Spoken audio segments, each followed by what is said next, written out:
はいはい、こんばんは。の天気系男性 Vtuber やつのHakuyaです。Good. Wait, it's not. Oh, who cares if it's not evening? We'll say it's evening anyways. Good evening, it's your son Raven Vtuber Yatsuno Hakuya. And we're once again back here to play Project NeuroCloud. We're gonna be reading Jiangyu's event, also known as Type 97, also known as Cutest Canadian, Cutest Leaf, Cutest Girl. As you can see, I'm a little bit excited to play her. Our resident snake lady doesn't seem to want to share me. Stop it! Stop it! Stop talking! You talk so much. Oh my goodness. はいはいはい、言葉の意味わかるんですよ。わかるからさ。もう。Okay, so we're gonna get right into it with Joyful Reunion. Oh wow, she is animated. Look at the hip sway. Dang. Look at the hot pants. Oh my goodness. This girl is dangerous. I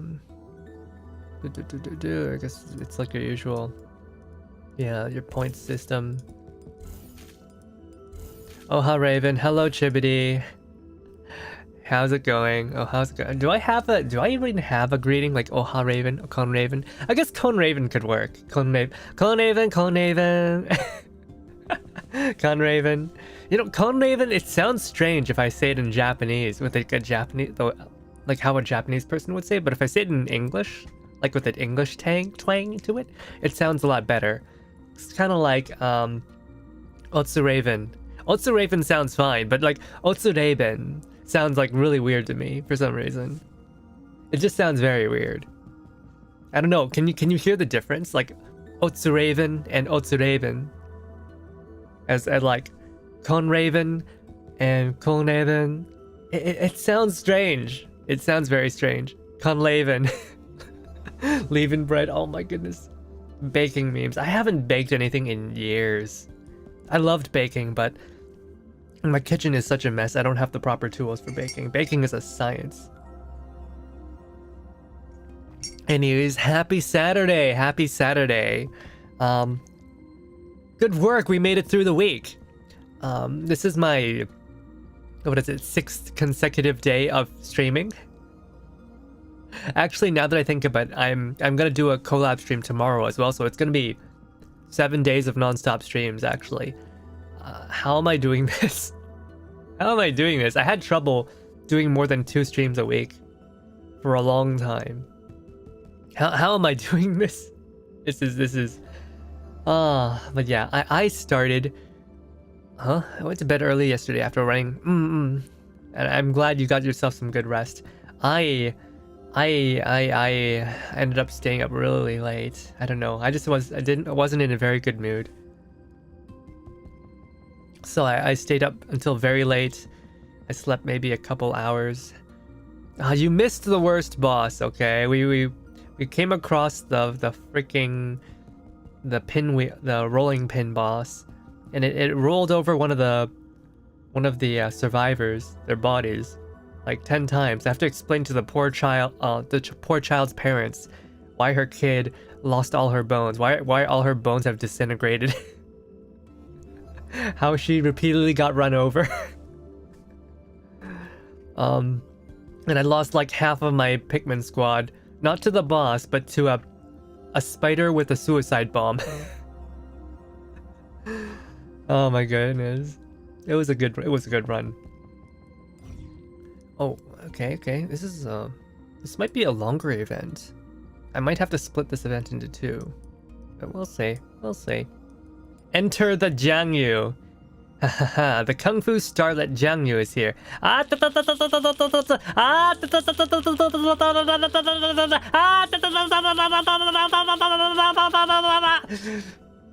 Omae wa mou shinderu. So is this girl, hot pants girl, Canadian? Yeah. So Jiangyu is, in Girls Frontline, she's Type 97. And Type 97 is the Chinese service rifle, except it's the Chinese service rifle modified to fire Western ammo. And she's pretty much only available in Canada. So that's why everyone says she's Canadian. She's like a Canadian international student. She's more rambunctious compared to her you know, more feminine older sister. And here she is, Diane. Pardon me, Professor. And yeah, I know we're off to a great start. You know, I slept maybe 4 hours. I woke up like 10 minutes before stream. I didn't even have the thumbnail. I didn't even have the waiting room set up. I quickly scrambled that together. My breakfast consisted of 2 rice crackers and a meal replacement shake.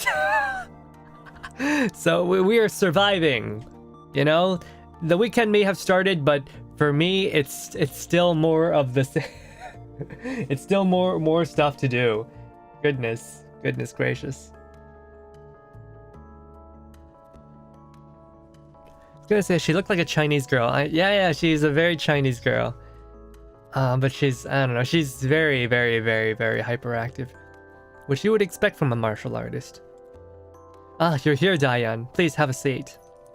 Did you call me over to discuss details regarding the upcoming Mid-Autumn festivities? I think we already read that event. To think it would be Mid-Autumn Festival again. Time sure flies, doesn't it? However, considering you've just come back from outside the sector, it's best you get some rest, and hopefully my stomach feels okay, because, oh, my head, my stomach feel kind of funky. Maybe I shouldn't have, like, you know, just taken that protein shake in one go. I am... Oh, that's not good. Standard Kyoji type behavior. Hello there, Mr. Taichi Tofu. How's it going? Phew, it's unrelated to that. Then could it possibly that you wish to ask me out on a date? This girl is so aggressive, you know, but I don't mind aggressive women, though, you know, obviously they've got some ulterior motives. It certainly wouldn't be out of the question if the opportunity came around, but this isn't for my sake, rather it's for you. I'd like to invite you to watch a movie with me. We're having a movie date. Gosh, do people still do that? Do people still go out to the theaters to watch movies as a date? I don't know if it's lost its charm on me or something, but I can't fathom it anymore. Like, the theater just is not sexy to me. It's not fun. It's not that fun. What's that thing around Diane's armpit? That's her instrument, I believe. Her stringed instrument. It's kind of like an ancient Chinese harp.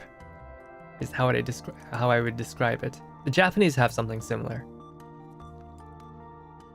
Oh, most certainly. However, I'm quite curious as to what kind of movie would have you go out of your way like this. You'll find out once you've seen it. It's Bruce Lee and Chuck Norris, and it ends with one of them dying. Have you guys watched that movie? Actually, is it Enter the Dragon? I don't remember what the movie was actually called, but I just remember that Bruce Lee and Chuck Norris were in it, and it was great. It was amazing. Even like 70 years later, it still stands the test of time. You know, those are 2 great martial artists. Guzheng. Oh yeah, that's what it's called, a Guzheng. As those words leave my mouth, I pick up the remote and turn the monitor on. Amidst the gently falling snowflakes, a sprightly, beautiful girl appears on the screen. Enter the Dragon sounds right. I know Jackie Chan was in a Lee movie. Was he? Oh yeah, Jackie Chan was one of the extras that got kicked in the face by Bruce. You know, back when Jackie was a little bit, you know, how would I say this? Back when he was still a pupil, you know, he was still bright-eyed. Upon seeing her, Diane's ever-present expression of elegant serenity suddenly cracks. Jiangyu, could she be... Shh, please be quiet when watching the movie. Yeah, shut up. I know you've been missing your sister for who knows how long, but yeah, shut up. I'm trying to watch a movie here, woman. Not now, woman. I'm here to watch the sexy martial artist lady kick people in the face. Roundhouse kick. Or like snap kick. What do they call it? What is that? Like, I guess Bruce Lee's kicks are like kind of a straight kick, aren't they? They just kind of like pow right into you. It's not like Chuck Norris in the roundhouse. Once it is done, all the questions you have may be answered. She's sulking. Diane watches the girl walking on the screen, then looks at me. Then she takes a deep breath and clutches the hems of her dress. How could I possibly spurn your generosity after all you've said? Very well, I will watch this film with you in silence. Why do I feel so much passive aggressiveness in this? Very well, I will. Why do I feel like she's like seething so hard inside? Gosh. Upon those words, Diane turns back to the screen.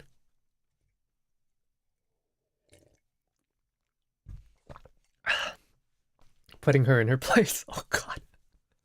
I'm sorry. I just woke up. I might be a little bit wild right now. You might not get the usual relaxing and nice Hakuya. That familiar face makes her recall memory data from the past, and the scenes from her recollections overlap with those on the screen. Whatcha? Jiangyu, you don't need to let those reviews get to you. The mistake was with the doll design team, which is why you couldn't handle performing. It isn't your fault. Try and relax a little. I made some osmanthus tarts for you. You don't get it, big sis. Huh? You're a perfect CMENT unit. Elegant, demure, well-read, understanding, and highly skilled. As for me, I can't even play a full piece on the guzheng. Oh, she's crying! Oh no! Jiangyu, you're my little sister, so even if you can't play normally, I can handle your part for you. But she doesn't want that! Oh, this is what older siblings don't understand. They'll never understand it. Like, their very existence makes the younger siblings feel terrible. They don't necessarily want to be babied either. That's enough, big sis. The mistake was with the design team. Handle your part. If I really accept all that, it means there's like no room for improvement. Right? Say exactly. Wouldn't I be admitting I was a mistake? It means I'm not good enough. I'm not good enough to make up for them shitting things up, you know? This is very much a younger sibling thing, you know? You can't just say that. You can't just placate the child. They need to like grow.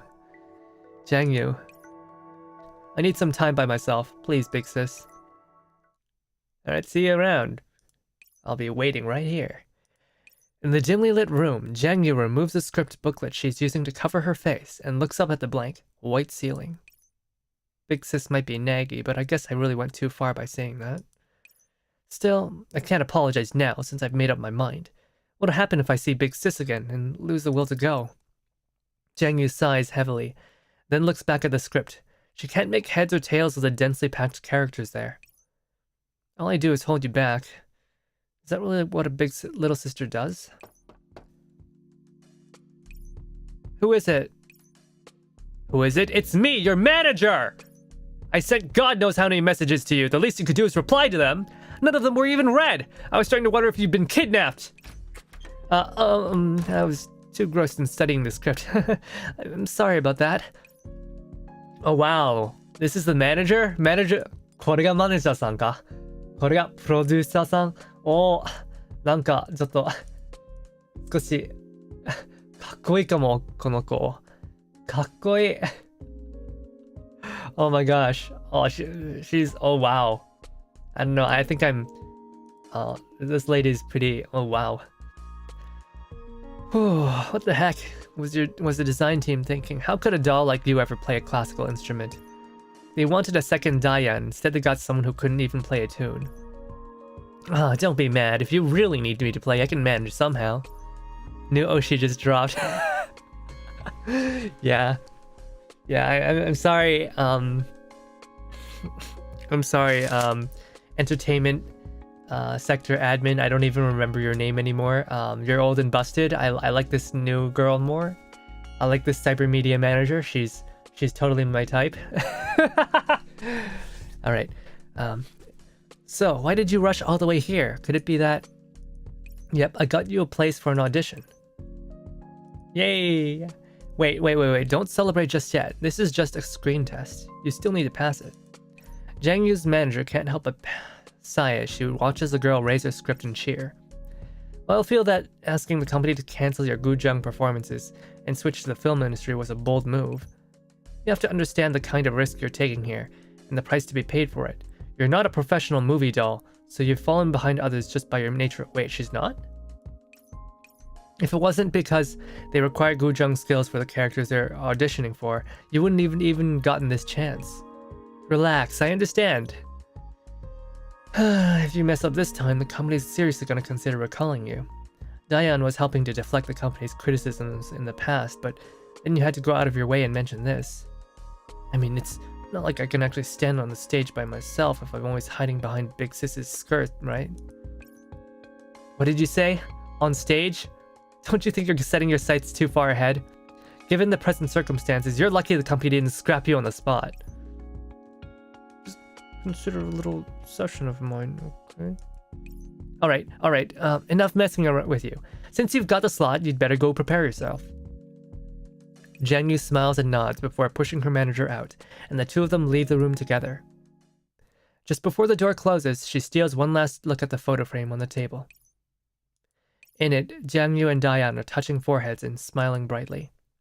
If I can't go on stage, I really can't be your little sister. Give me some time. I want to be able to hold up my head with pride and stand by your side.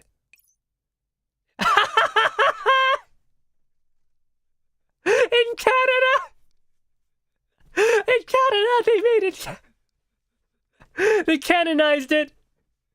She really is Canadian! Oh my goodness. She really is Canadian! Oh, that's too... Oh my goodness. They actually went ahead and did it. She actually is Canadian. Oh.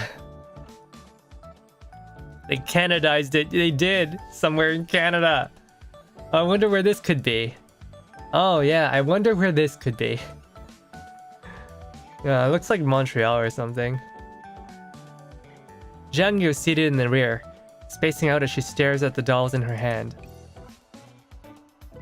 Hotel Berlin. Oh yes, Hotel Berlin in Canada. Alright, I understand. Thank you very much. I'll bring her over right now. Her manager hangs up and then looks back at Jiangyu. Are you looking at those dolls again? If you miss her so much, then you should call her. But wouldn't that mean I'm telling her I came to Canada? Yeah, don't tell anyone you came to Canada. You know, Canada's a dangerous place. She'd get worried. You know, clearly, the most dangerous place in the New World. You know, after all the collapse bombs going off, Canada just hasn't been the same. Canada used to be known as the country of safety. Now it's known as the country full of elite monsters everywhere. Though maybe China's not faring all that much better. But filmed in Seattle. Wait, that's not how it usually works. Usually it's the other way around. It's filmed in Canada, it's filmed in Vancouver, but then they pretend it's Seattle, or New York, or Sydney, or Tokyo, or Beijing. Seems like Vancouver's everywhere except Vancouver. Diane's going to find out even if you don't tell her. It's not like I'm scared of Big Sis nagging me. That's enough of that. How did it go? Who were you talking to just now? Another actor. She's a proper actress doll with experience in movies, and she secured a part for herself.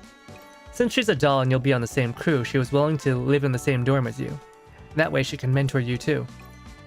As it happens, we've just arrived, so you'll be seeing her soon. The two of them get out of the car and find a dark-haired doll waiting for them at the dorm. And, oh! I was wondering who it'd be, of course. Must have been a long journey. Hope you had a good trip. Hello, Jiangyu. This is the senior I was telling you about. This is your senpai. Oh, hello, miss. I'm Jiangyu, and I'll be in your care from now on. Oh, that's fine. No need to be so tense. We're from the same company, so we need to look out for each other. The name's Nashita. Nice to meet you. Alright. So we got a former event character together with this character event. Usually with the character events, they pair them up with characters that don't have their own events, but this is the first. Once upon a time in Canada. In Canada.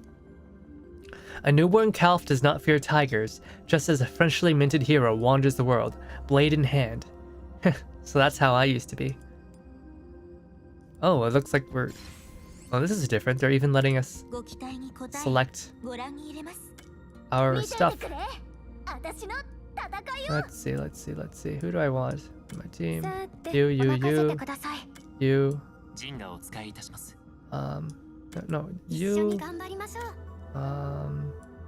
You. Entry kanyo. Let's not use Diane. Did you start the stream early? Isn't it still light out? It is still light out. I decided I wanted to try something earlier today. Before I did 7 p.m. and my Saturday streams have been all over the place. I've had them at 9 a.m. I've had them at noon. I've had them at 7, 6, and today we're trying 4. I'm just trying to find what's like a good time that most people can catch it. Because I know, wait, the next day, Canada, yeah, we're still in Canada. We haven't left yet. We're still here in Canada. Where's this? Where's the screenshot button? Share file, screenshot, Alt Q. All right. Yeah, I'm just trying to find what's a good time for everybody. At the audition rest area of the crew, building in the CB Performing Arts Center. Miss, hang on a bit. There's so much to take in, it's making my head spin. Well, considering it's your first time with this stuff, being able to know this much is already pretty good. What about the software I recommended you? Software? I installed the ones which had high compatibility, but the more professional ones were... Which ones couldn't you install? The voice modulation ones? The one for queuing up action commands? Action commands? What is this, a fighting game? I've got all the basic stuff, but there seems to be some personality simulation modules specialized for actors that I can't install. So Jiangyu is she's gonna be a character actor. She can't,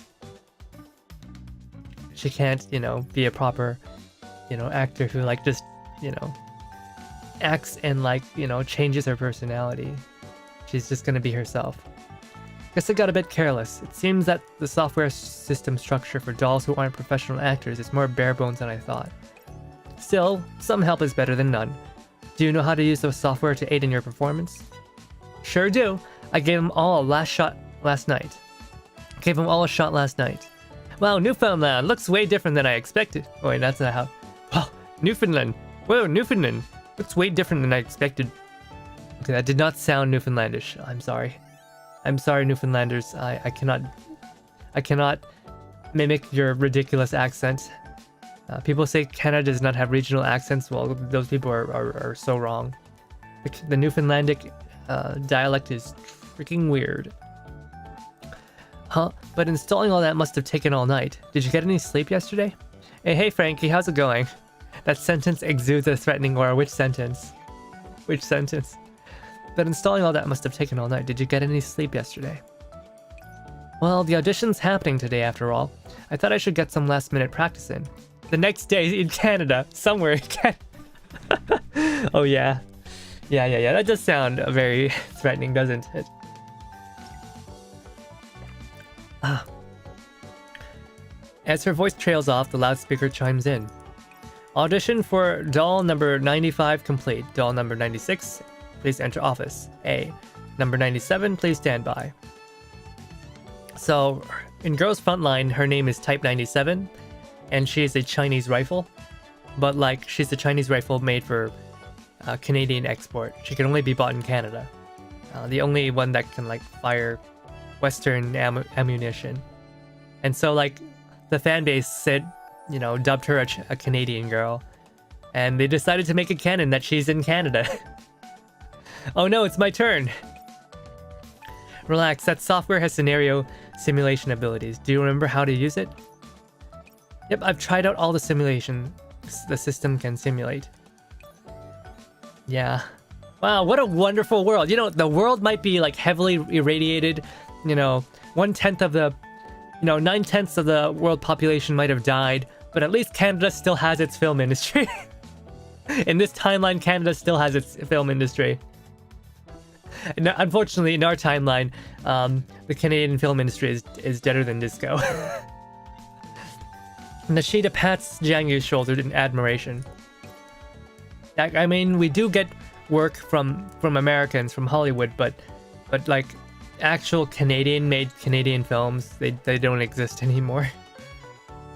There isn't much time left. And there's not much else I can do to help you. Aside from all the things I told you earlier, there's only one thing you need to do to get right, Jiangyu. I know at least 3 different Canadian Chinese. Yes, like Chinese Canadian or like Canadian Chinese. Like, are they actually like Chinese people from China, or are they like second or third generation Canadians? If I remember correctly, you have experience performing on stage, right? I know, like, Canada might not have a film industry, but at least we have a VTuber industry. You know, all the top VTubers are Canadians. I've only played the Guzheng on stage before. I've never acted. It's apples to apples, Jiangyu. Listen, the person standing on the stage needs only to do one thing. Namely, sell yourself. Oh, that's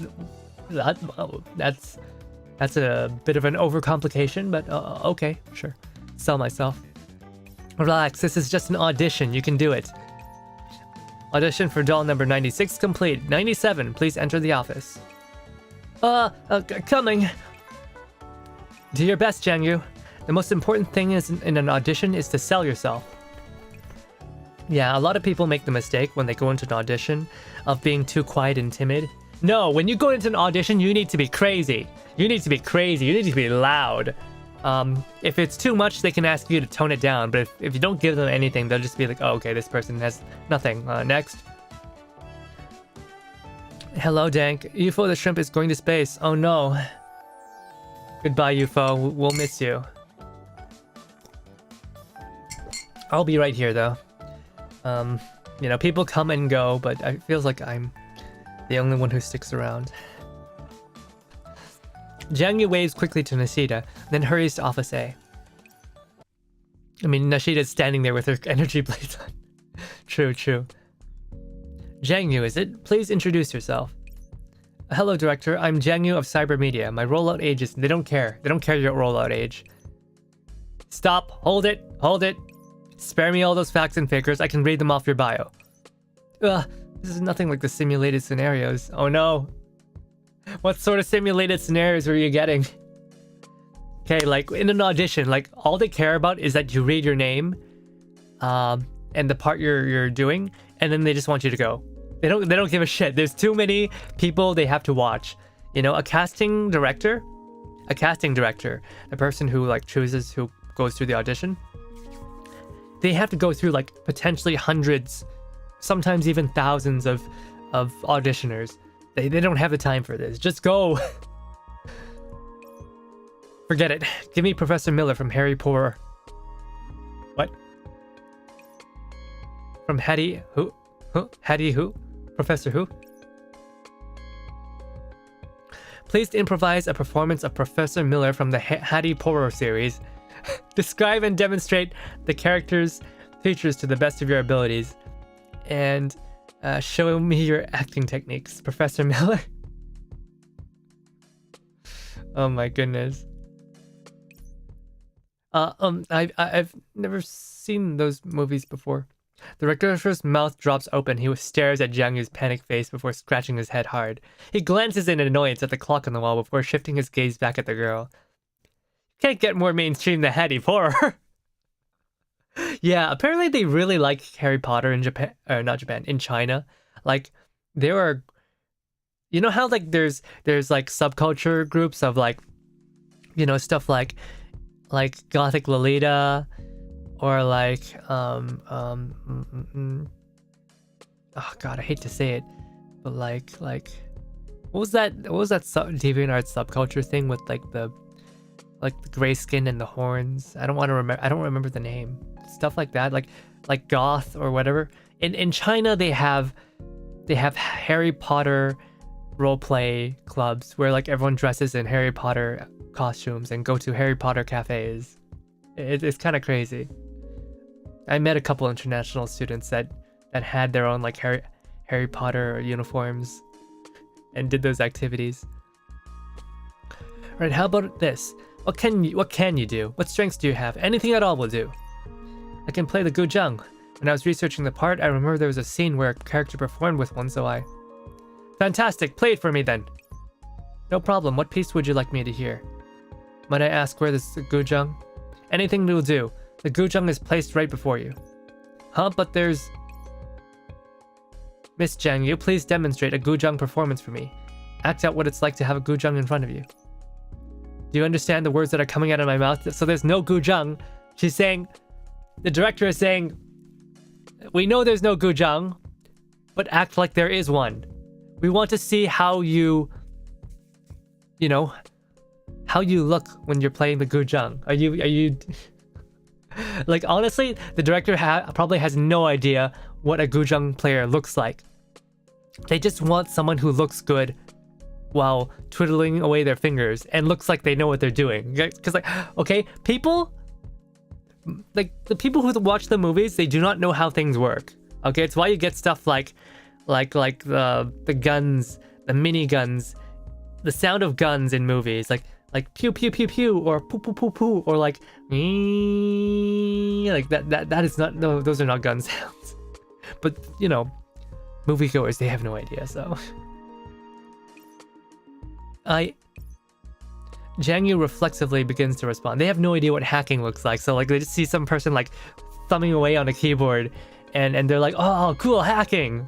You know, the director does not care. Just wing it. Acting is all about bullshitting your way through and hoping that your bullshitting is convincing enough. Jiangyu reflexively begins to respond, but after seeing the director growing visibly more impatient by the second, she instead jumps out of her chair and sits on the table. Sell myself, I can do it. Alright, let's cheer for her. Oh yeah, we've also got our boy Aki. Let's go.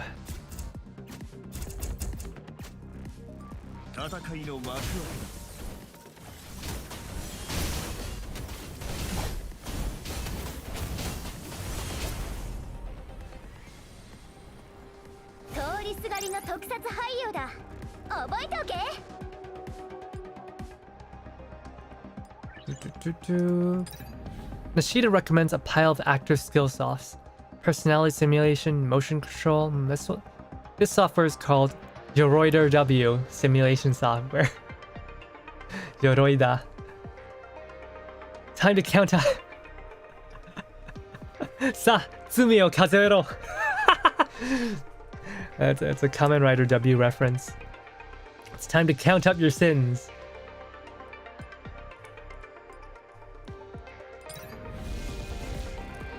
Guys, that is like such a cool catchphrase to have. It's time to count out your sins.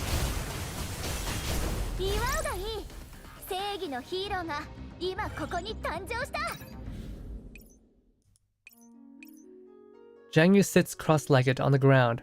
Her eyes are closed as her hands move elegantly through the air, plucking at invisible strings from time to time. I can do this. I can do this. Maybe I can't play a real guzheng, but don't tell me I can't even play a fake one.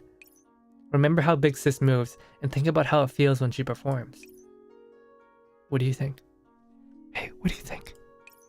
Looks like the real thing. See, I told you, these guys don't know what they're talking about. They don't know what they're talking about. She's definitely got the skills, but she was made as a guzheng doll. If she can't even do this much, she wouldn't have gotten an audition. May I remind you that although we're auditioning her, the casting for this role and several others has essentially been finalized. Yes, I know. The director scratches his head with his pen. Like, why are they auditioning when they've already casted the characters? Well, since she's already here, get a couple extras to come in and help her finish the rest of the audition. Yes, director. If I'm not wrong, the guzheng girl gets kidnapped by the villain's disciple after this. Correct. This is going to be a test of the actor's ability to improvise.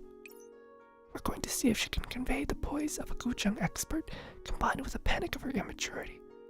Being able to show off these contradictory emotions is key. Yes, director. I'll go now. The assistant slips out of the office and heads backstage to gather the extras. Okay, this is some interesting method acting they're doing. They're not gonna tell her what's happening. They're just gonna ambush her.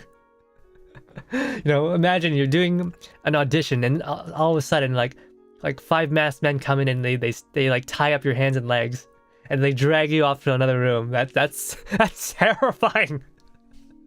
That's terrifying. Meanwhile, Jiangyu's eyes are closed as she focuses on playing a non-existent guzheng. Shouldn't it be over by now? The director hasn't told me to stop. Does that mean my performance is a pass? This feels like really weird all of a sudden. When I played the guzheng in earnest, people weren't happy one bit. When I fake it, they don't mind at all. I wonder what Big Sis is doing now. My legs hurt. I wonder what Big Sis is doing right now. They don't even know I'm a martial artist. Jiangyu, just as Jiangyu is thinking, the sudden sound of the door opening interrupts her hazy recollections. That's her! Take her away! Huh? Jiangyu's eyes open and she sees the assistant leading a pair of gigantic thugs in through the door. For some reason, this situation feels strangely familiar to her. Where have I seen this situation before? No, this isn't the time to be thinking about this. Good, I like the way she's freezing up. You just sent a bunch of kidnappers after her. She's not gonna freeze up? The casting director seems to be enjoying the show. He lifts the lid off the cup on his table and prepares to take a drink, whereupon...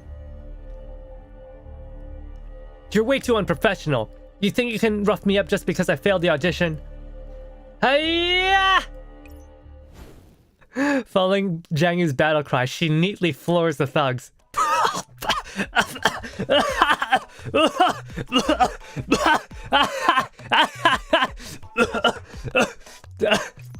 Oh, wait, stop. Jiangyu got it wrong. What, going to beg for mercy now that the tables have turned? The Greyhorn people from Homestuck, that's what it was. Nay, you've got it all wrong. You said you read the book that the script was based on, right? You wanted to see if you could handle the event that comes after. The event that comes after? Realization strikes Jiangyu, and it is only then she realizes why the situation feels so familiar. The guzheng girl gets kidnapped by the villain's disciple. I'm sorry. I think I messed up. Jiangyu worriedly looks down at the gigantic... Well, she's made an impression. Looks down at the gigantic thugs on the ground, and her sadness is visible to the naked eye. Phew, well, looks like you're not suited for this role. I'm sorry, but could you please give me another chance?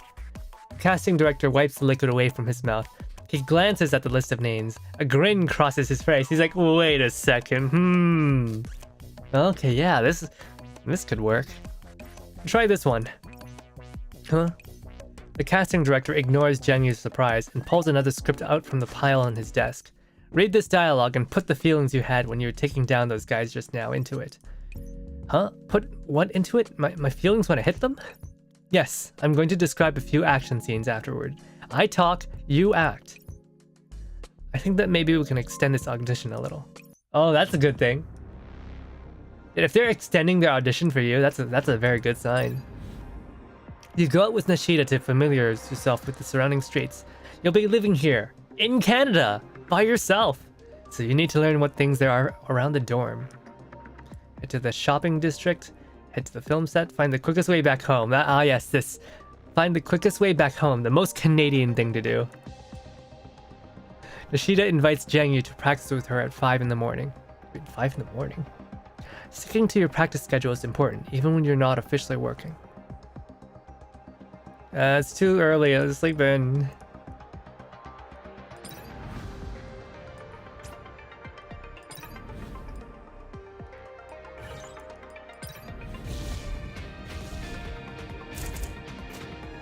I don't even know what she does. Oh, that's a long description. I'm not gonna read it. We're just gonna assume she's good.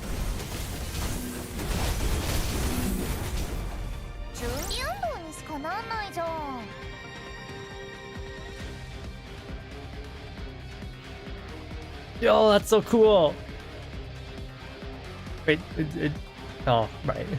Yeah, I was watching some of the latest Dragon Ball,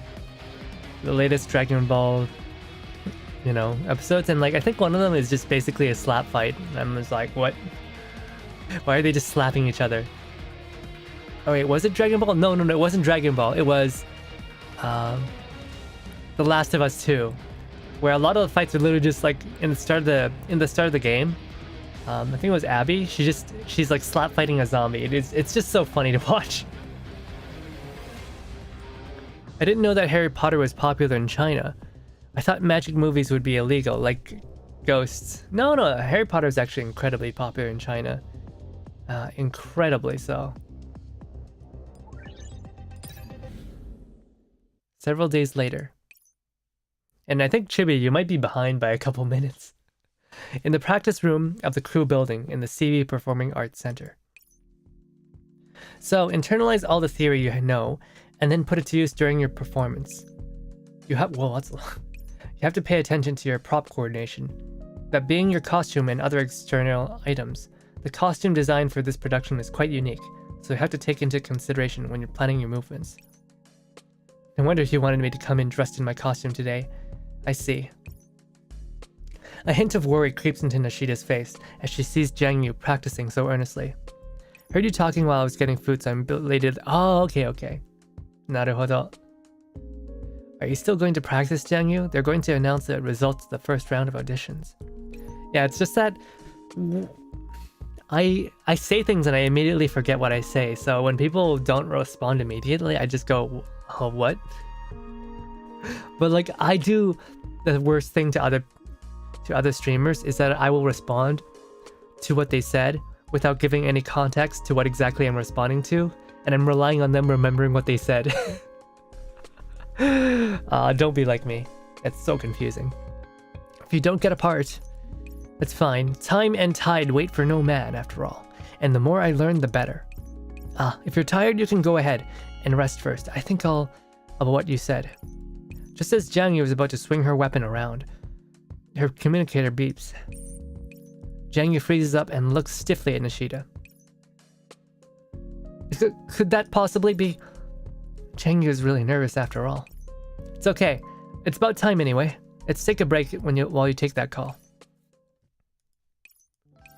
Nishida, I made it through the first round! After hanging up, Jiangyu eagerly shares the good news with Nishida. Congratulations, Jiangyu. Phew, I was pretty worried about it just now. Felt more tense than my own audition. Making it through the first round of selections on your very first audition is a good start. Thank you very much, Nishida. I didn't know anything at first. If you hadn't worked so hard to teach me, I couldn't have possibly gotten through it. It's because you worked hard too.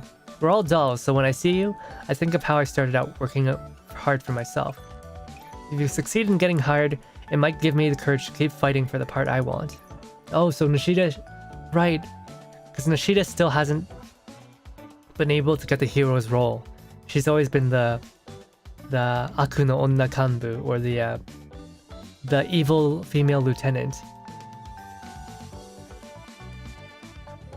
It isn't until she got into Neural Cloud that she actually got the hero's role, but we don't know if she ever got that in real life. If I'm not wrong, you already got a role, right? And it's a pretty major villain too. Well, I actually wanted a heroine role, but both the company and the public opinion feel I'm better suited to be a villain. I was prepared to resign myself to reality, but then I saw you. You're a Gu Zheng doll, yet you're trying something completely different. It lit a spark of hope in me. That's why I'm gonna do my best for you. So, let me get this straight. Cybermedia created a Gu Zheng playing doll who can't actually play the Gu Zheng. Why? Why? Why would they do that? What did they mean by this?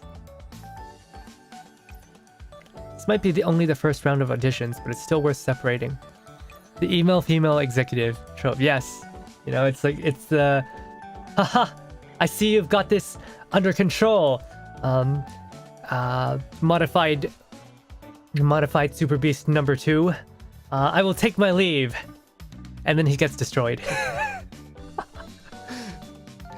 I love that trope where like the executives, where the lieutenant's just like, oh, you've got this under control? Alright, I'm gonna go have my coffee now. And then he just dies. It's almost time for dinner. Let's have a good meal to celebrate. Alright, it's my treat today. I practiced so much that I didn't even notice myself getting hungry. I'm also very hungry. You know, 2 rice crackers and a protein shake. Maybe I'll have another rice cracker. Because apparently protein shakes, they're really bad for your stomach. And if you have an empty stomach, they will, like those meal replacement protein shakes, they will actually mess you up.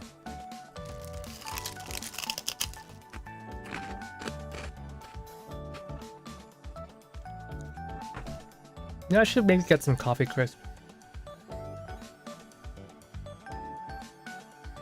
I haven't had coffee crisp in a long time. I must have gotten too into it. I shouldn't be talking with food in my mouth. Which sounds nasty.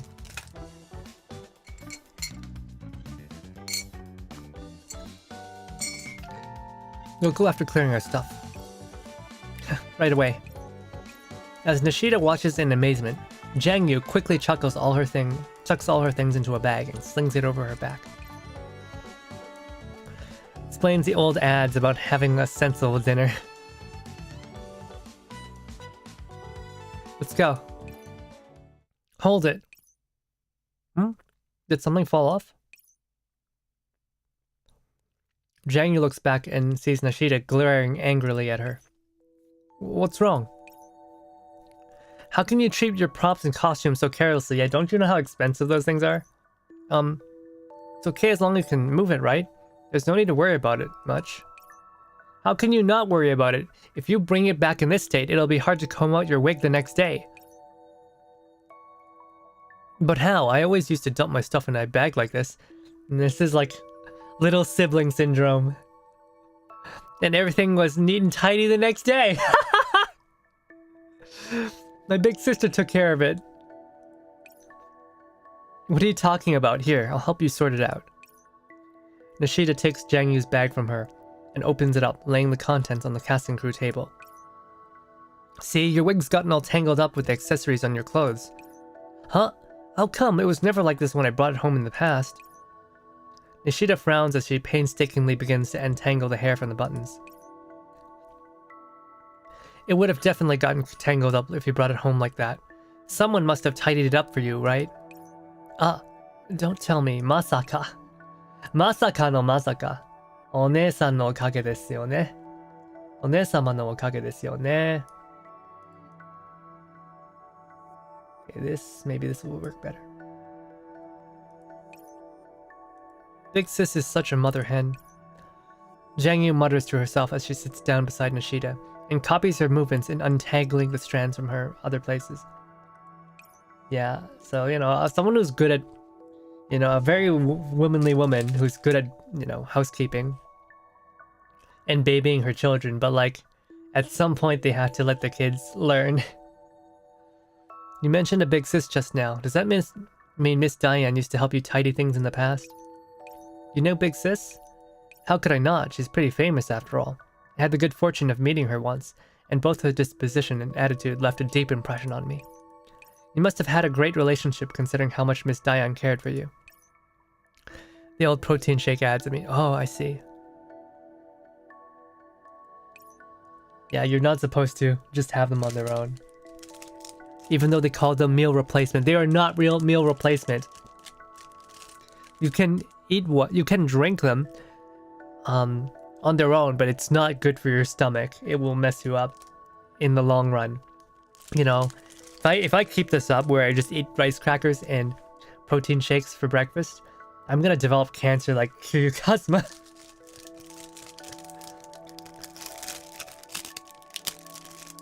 Like, if you don't know, in I believe the latest Like a Dragon game, the latest trailer, I think it's Like a Dragon 8, they reveal that he has cancer.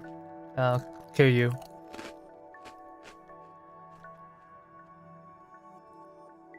He drank too much energy drinks. And like it turns out, eating 9 sets of sushi in 5 seconds is really bad for your health. Jiangyu tries to comb out the curled strands of hair, but it only makes it worse. All she can do is stop before the situation becomes irreversible. Did you have a fight? Not really, I think I was just throwing a tantrum. I don't have siblings, so I find it hard to understand these things. I apologize. It's okay, I'm just glad you're hearing me out. She was better than me in everything. Rather than a sister, I felt more like a pet that she was raising. I couldn't help her one bit. As Nashida listens, she skillfully extricates the wig from the clothing and hangs it up on a rack before patiently smoothing out the messy end hair bundles. After putting myself in your position, I think I understand a little bit about how you feel. I know, right? It was really annoying, however, no matter what I said, Big Sis just replied, "It's not your fault. It's okay if you can't do it," and stuff like that. She was trying to comfort you, right? I know that, but I'm her sister, so I need to do as well as her. How could I let her keep indulging me? So you're feeling competitive? Maybe. Nashida finishes sorting out the wig and puts it into its bag, then folds up the costume and packs it again before handing it to Jiangyu. If you really make it big in Canada, what will you do when you get home? When I make a name for myself in Canada, in that case, when you become famous in Canada, that's when you know you've gotten the success in the world, is when you become famous in Canada. She remembers the last words she exchanged. Jiangyu's face turns gloomy. I want to buy a guzheng. For Miss Diane? Yeah, as an apology, and to prove I'm capable of standing beside her. Nashida wants to ask another question, but Jiangyu has already taken the bag from her and is flashing her usual brilliant smile. Thanks for hearing me out. Let's go eat. Remember, it's my treat tonight. Okay, don't mind if I do then. Well, that's very different. The Kohai is treating the senpai to dinner. Dang. In Canada, at the restaurant entrance. In Canada.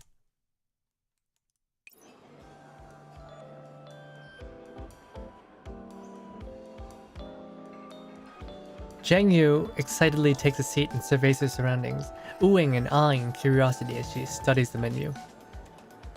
I want this one, and this one. Nashida, do you want anything else?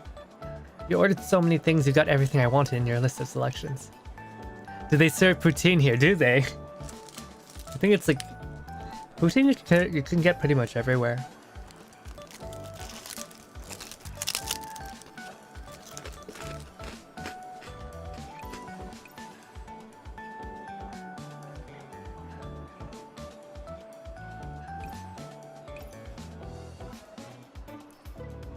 I didn't think I'd meet a friend like you here.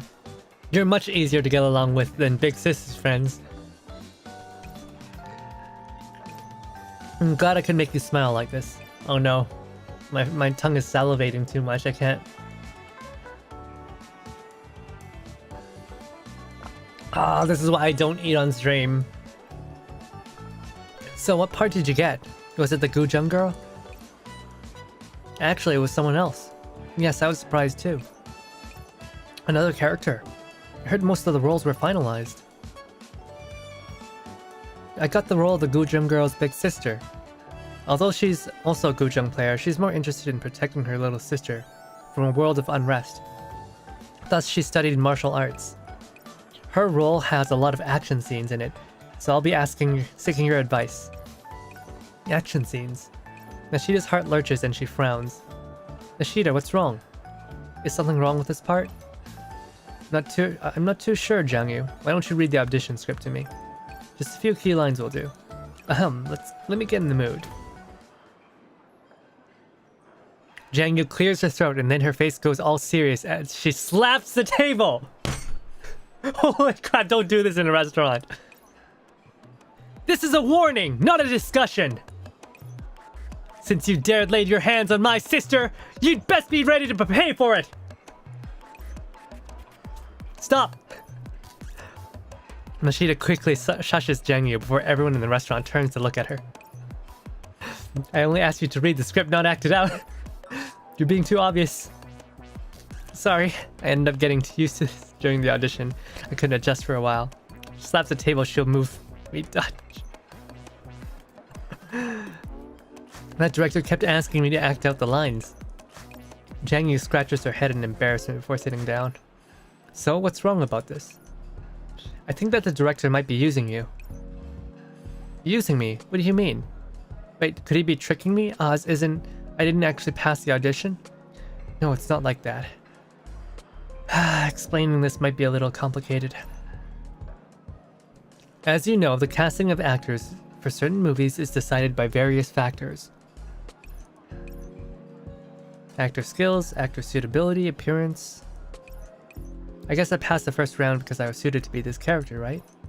That's right, however things aren't quite that simple.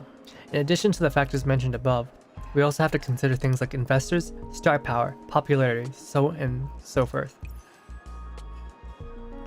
The part you have now is very special. It may only be a side character role, but she's critical to the plot. It's very easy for her to shine even though she doesn't get much screen time. Therefore, there are people who already have their eyes on the part, and the actress for it was already decided ahead of time. However, the cast's opinion about her is heavily split. It's like when someone was already, placed to be cast to be this, they were already scouted to take a certain role, but like the rest of the crew might not be able to work with them, in which case they might have to be removed, they might have to like go between them and another person to see who they work better with. If they've already picked on a choice, then why pick me? There's a mysterious investor behind this casting call, and all the picks need their approval. That's why they haven't truly nailed down the part yet. This is so complicated, yeah. There's an Epstein out there. He's like, okay, I want that girl. I suspect that the director is trying to sneak a rookie like you in, while the part isn't fully finalized, to indicate his displeasure with the earmarked actress to the writing group. Not because he really thinks you made it. Oh yeah, that can happen too. Gosh, actors are not your tools, you can't just do that. That earmarked actress is very annoying. You're a newcomer, yet you've been roped into something like this. Jiangyu, are you listening? What the heck, so that's what you meant by tricking me. You don't mind? Yeah, I'm a newcomer, I'm aware of that at least. She got the role. She got a job. She's an actress and a robot. Oh yeah, I forgot about that. Sorry, these characters are just so much fun, I forget they're robots. On the contrary, I need to thank him. After all, whatever the reason, I still have a chance to go forward. Plus, I found a direction for myself. Saying so, Jiangyu throws a few punches into the air. After the audition and those action sequences, I'm starting to think that kung fu movies are actually pretty fun. Got a great attitude. Mashita sighs, but she seems to have relaxed a great deal, because she ends up smiling too. Still, you have a point. Let them worry about their stuff. We'll just do what we have to do. Since you made it through the first round, you'll have to prepare yourself for the second. Of course. Speaking of which, since this character has a lot of action scenes, do you have any actors in the same vein as them to recommend? I want to watch and learn from their videos. Of course I do. The two of them ignore the food that the waitress brings them and squeeze up beside each other, attentively watching the video. All that high quality food, all that fancy food. All that fancy Canadian Hollywood food, and they're just wasting it to watch YouTube videos. I like this wuxia actor very much. His stage name is Old Man Sue. I've heard of him before. Yeah, he was a symbol for an era of action movies. Both his skill and his personality are flawless. Old Man Sue, I wonder who that could be. I wonder. Oh no, all the bagged milk! But he's already retired from the entertainment world, alas. Old Man Sue. He's really amazing. Jiangyu's eyes sparkle as she watches the screen, hardly daring to blink for fear of missing something. Do you have more of his videos? Send them to me. Focus on this first part. If you work hard, you'll get closer to being like him. No, the food's getting cold. Let's eat first. I don't know. I really like these character story events. I think they're a lot funner to... I think these story events are a lot funner to read than the actual main story events. Oh my gosh! We need to watch that in like proper 1x. My knowledge of Canadian cuisine ends at bagged milk poutine in Tim Hortons. Is Tim Hortons cuisine? Holy.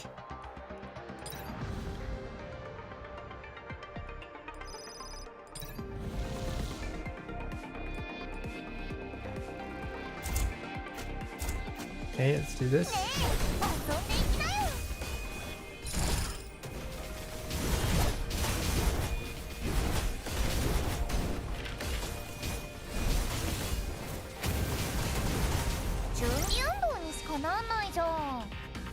I like her voice actress. She's got a very specific kind of twang to her voice. Though I think some people might get annoyed by it. But it definitely does stand out. It is considered Canadian anymore. Gotta try some beaver tails. Oh, beaver tails. Beaver tails are pretty good. I don't remember the last time I had one though.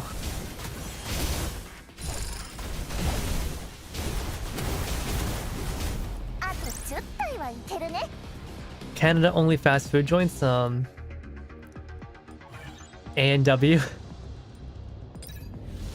A&W was originally American though.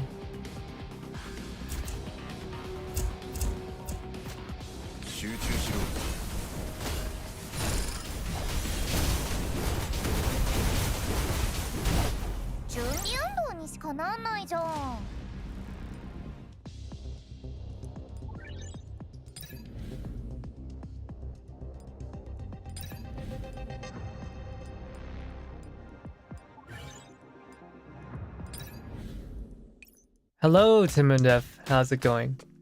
Nishida arrives at the door of the practice room like she always does. But before she can open the door, she hears the sounds of fighting from inside. Are the previous users still in there? Still, it isn't time for my booking yet, so I guess I'll wait a little bit longer. Oh, we used to have them. Never stand alone. Hybrid restaurants that were half Long John Silver. Oh, naruhodo. I've never heard of Long John Silver. But aside from A&W, I don't think there's any like big chain restaurants. We have chains in Canada, but they're not big. I mean, we have White Spot and Cactus Club, but those are not fast food. Still, where's Jiangyu? She always comes to practice room well ahead of time. Just as Nishida's about to take out her communicator, she hears the voices coming from inside and finds them a little familiar.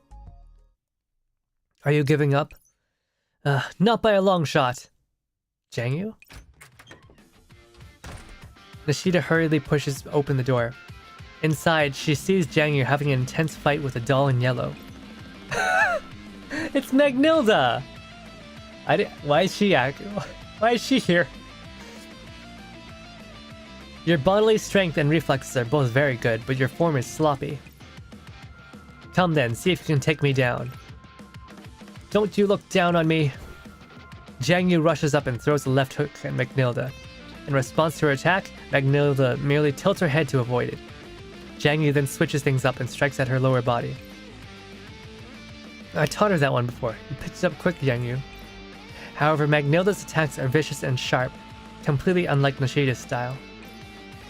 You're wide open. That's just a Bruce Lee jumpsuit. Yeah, indeed. I mean, they also used it in Kill Bill, too. Magnilda doesn't duck. Instead, she grabs Jiangyu's hand and uses Jiangyu's momentum to throw her. Soon, Jiangyu goes on the defensive, weaving back and forth to avoid Magnilda's attacks. You can't win if all you do is run away. Jiangyu freezes up as she hears those words, and then immediately she ducks a punch. Magnilda's fist grazes her shoulder, and pain immediately floods from it into her processor hub. She's right, but how should I attack? My systems are about to overheat. I can't even think about how I'm going to fight. No, there has to be a way. Jiangyu grits her teeth and ducks the next hit, quickly recalling how Nishida and Magnilda counterattacked after dodging a hit.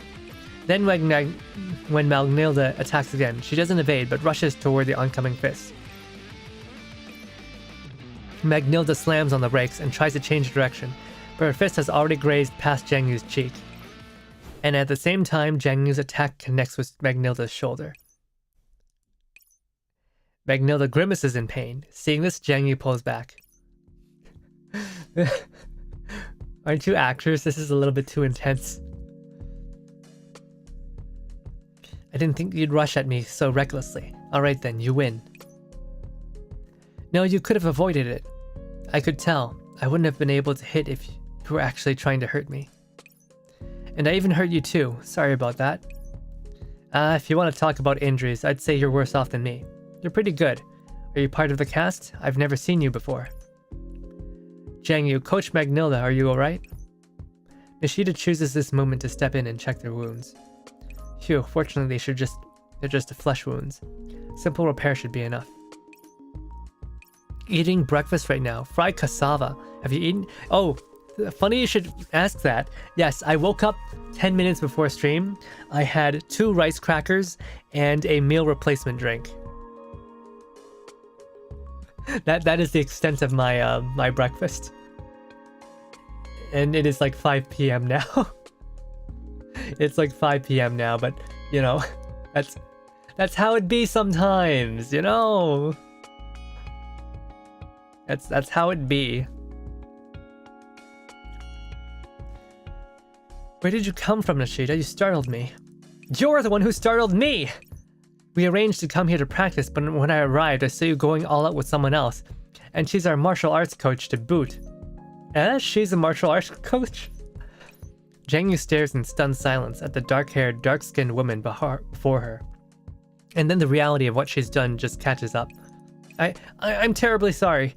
I interrupted your practice and got you hurt. I don't know how I can make up for this. Don't worry, we were just having a simple spar.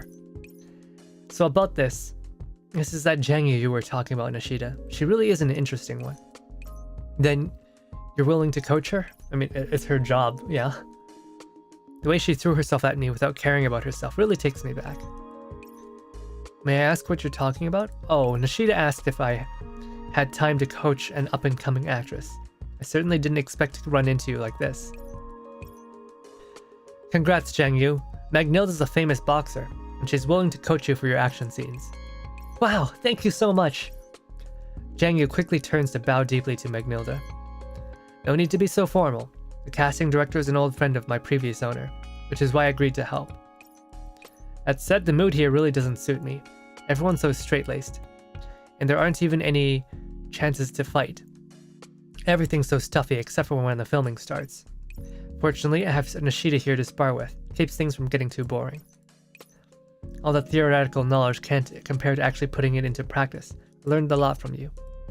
Still being way too stiff. Magnilda casually waves to indicate that they don't need to stand on ceremony. Now there's someone else who can fight apart from Nishida. Having you two around will help liven things up. However, I don't know how strong entertainment type dolls' bodies are. Some models are especially fragile, but my training is very rough. No problem, durability is my selling point, so bring it. Alright, you go prepare then. Same time tomorrow. Would you happen to be free after this? Yeah, I'm free, what's up? Let's start practicing right now then. Are you sure? Magnilda frowns as she looks at Jiangyu, who looks like she's raring to go even with her wounds, and then she smiles. Well, since you're asking for it, now then first, you two, please go in for repairs first. Alright. See if we can just leave it to these two. Let's go.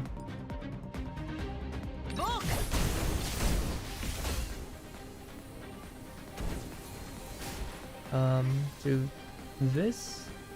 虎のように舞い竜のようになぐ Oh, that's an amazing animation. That's so cool.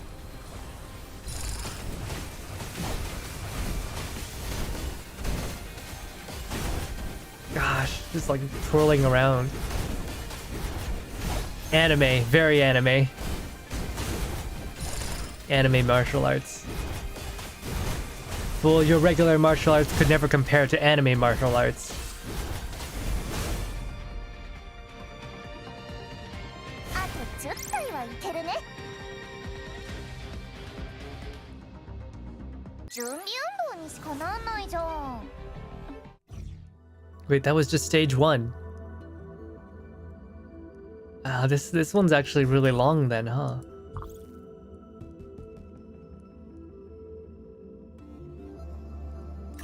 Adventures in Kung Fu practice. If you want to make a name for yourself in the world, you need practical skills with a firm foundation. Yeah! Ah! My foot's stuck. Wait, why do we have Abigail? Why is Abigail here?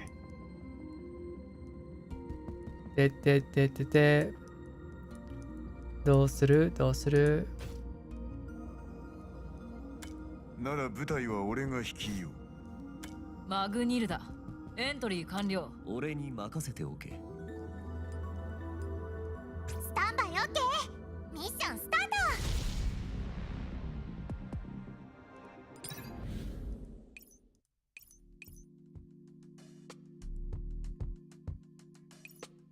Nishida, thanks for calling the doctors and asking Magnilda to coach me.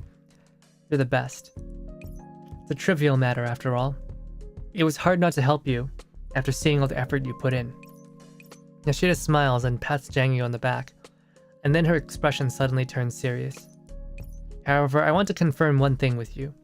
You might not have thought about it much, but as your senior, I need to help you figure out a clear answer to this question. Do you intend to be a martial arts actor in the future? Old Man Sue is super cool and the action movies are fun, so it feels like being an martial arts actor would be good too. However, why are you asking me this all of a sudden, Nishida? Nishida watches the medical dolls swap out the components in Jiangyu's arms. The wound isn't very big, but it's done irreparable damage to the components within. It's just that getting this role and becoming a martial arts actor require completely different levels of determination and effort. Generally, once correct actors decide on their career path, they'll only be able to develop along that path for a long time. As a doll, the audience will have higher expectations of you. You can't use a stunt double. Combined with the fact that you're not a professional actress doll, and you're naturally deficient in a lot of hardware and software, you may have to work much harder than others. Even so, I understand. Thank you for thinking about me, Nishida. Jiangyu responds to Nishida's worried look with a dazzling smile. Frankly speaking, I hadn't thought that far ahead. This audition was only my only chance, but the truth is I don't have too many choices available to me. Right now, I just want to get this part. Jiangyu clenches her fist and punches at the sun. When you taught me about action movies, and when I watched those videos of Old Master Sue, was when I was fighting with Magnilda, I felt something I'd never felt before. I felt like my neural cloud was burning up, like it was telling me to go do something. I think this is what it feels like to have found a goal, right? Jiangyu. I know my chances aren't exactly great, but I am lucky enough to actually land the role. I want to carry on as a martial arts actor. Glad to hear you say that. Nishida smiles in relief. Oh hey, the Dr. Doll is not too bad looking himself. Like wow, he's not a bad looker either. I'd let him be my medic. Ooh. Repairs are complete. Please ensure you can function normally. Oh, I'm perfectly fine, thanks. Jiangyu works her arms, then turns to Magnilda. Are you ready now? That's right, I'm back and ready to go. Nishida told me you were going for a second round of auditions. And you're a Gujang doll too. So I guess the classes aren't going to be easy for you. No problem, just bring it on. 5 hours later. Take this! Magneto easily blocks Jiangyu's snap kick. The latter easily backs away to dissipate the force of the blow. Continue. Yeah! Faster! Yeah! Yes, that's more like it. Regulate your power output. Be fast, but not hasty. Very good. Again. A robot can run out of breath, apparently. Mind your posture, don't lose balance. Jiangyu's shouts and Magnilda's pointers fill the air of the practice room. It's only when Jiangyu tries to throw a punch and collapses to her knees that she realizes that her movement systems have long since overloaded. Uh-oh. I'm sorry. Just give me a second. I'll get right up. No need. That'll do. Go take a breather. Magnilda leans against a wall with folded arms, waiting for Jiangyu to recover. Coach, what do you think of Jiangyu?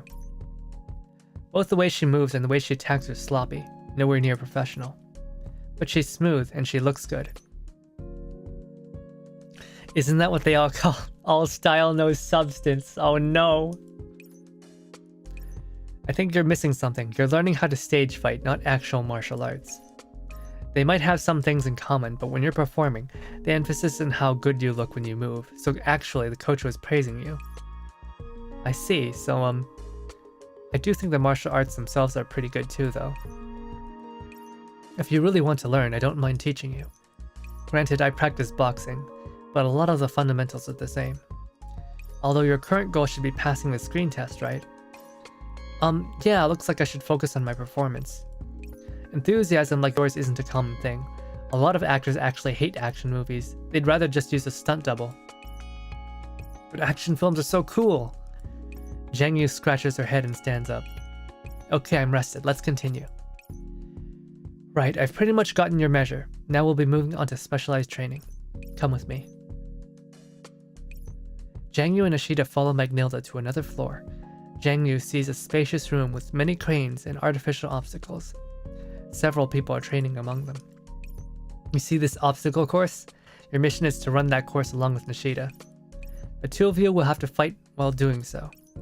Huh? Do I need to beat Nishida? No, that's not it. Your aim isn't to take down Nishida. Your aim is to have a back and forth battle with Nishida and make it look good in the process. So it's got to go back and forth and look good too. If you don't mind, we could do it and demonstrate it for her. Fine with me. It's my job to begin with. Magnilda and Nishida ride the crane to a high location, and then they simultaneously rush downwards. As the two of them vault obstacles, they exchange an intense flurry of blows, working the surrounding props into their fight in a casual yet calculated way, and even using the terrain as weapons. It was a bit too fast at the beginning, and went too hard during the exchange. Feels like something was off. It's alright, it wasn't even a proper practice session. Just be careful. Well, Jiangyu, do you get it now? I feel like I sort of understand. She doesn't understand. In any case, every move you make is for the sake of looking good, right? Being able to look professional as slick is even better. Of course, but you're only starting out, and you don't even know how to take care of yourself. How you look to the camera. Let's just start out slow. How about it? Want to give it a go? Yeah, I do. It's not like I thought it would be, but I want to try it out. Yeah, camera awareness is very important. Then we'll start with 5 circuits from top to bottom. Martial arts acting isn't a free lunch, you know. No problem, I'm ready.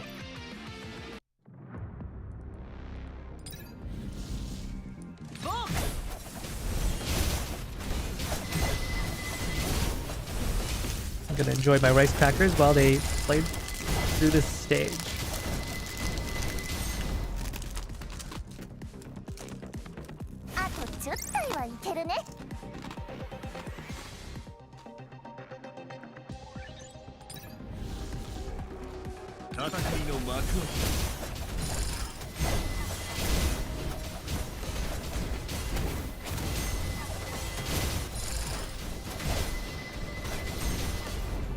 準備運動にしかなんないじゃん。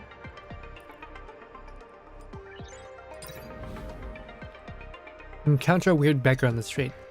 My dear, I see you have excellent bone structure, and are both intelligent and gifted. I have a secret martial arts manual here. Would you be interested?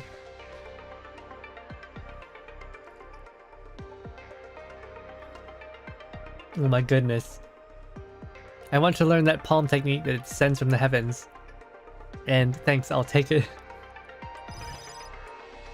Our girl's getting duped. I feel like I've seen a lot of kung fu girls in video games and anime, but I'm not sure I've seen a movie with a real one. Well, action movies are just... Action movies are like a niche, and like actors who actually, you know, do martial arts. And actors who can actually do martial arts and, you know, do their own stunts are an even bigger niche, an even smaller niche. And women who do it are even an even smaller niche. It is tough work, and if you do stunts, you're gonna get injured quite a lot. So it's rare, you know. Even like you know, proper martial artist actors, even male ones, they're really rare these days. So it's not surprising.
She may learn the Buddhist palm.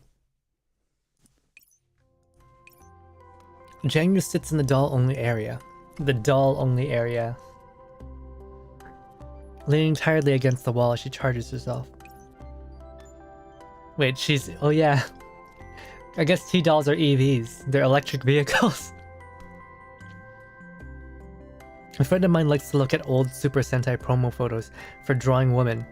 And there's a curve where the women get prettier, but also less obviously able to do their own stunts. Yeah, Super Sentai is one of those. It's one of those shows where, like, yeah, they for a long time they were expected to be able to do their stunts. I'm not sure how it is today, but I know for a long time, if you were doing Super Sentai, it means that you were, you know, you had to do stunts. I know at some point they started hiring models for the actor parts, and they got stunt doubles to do the fighting.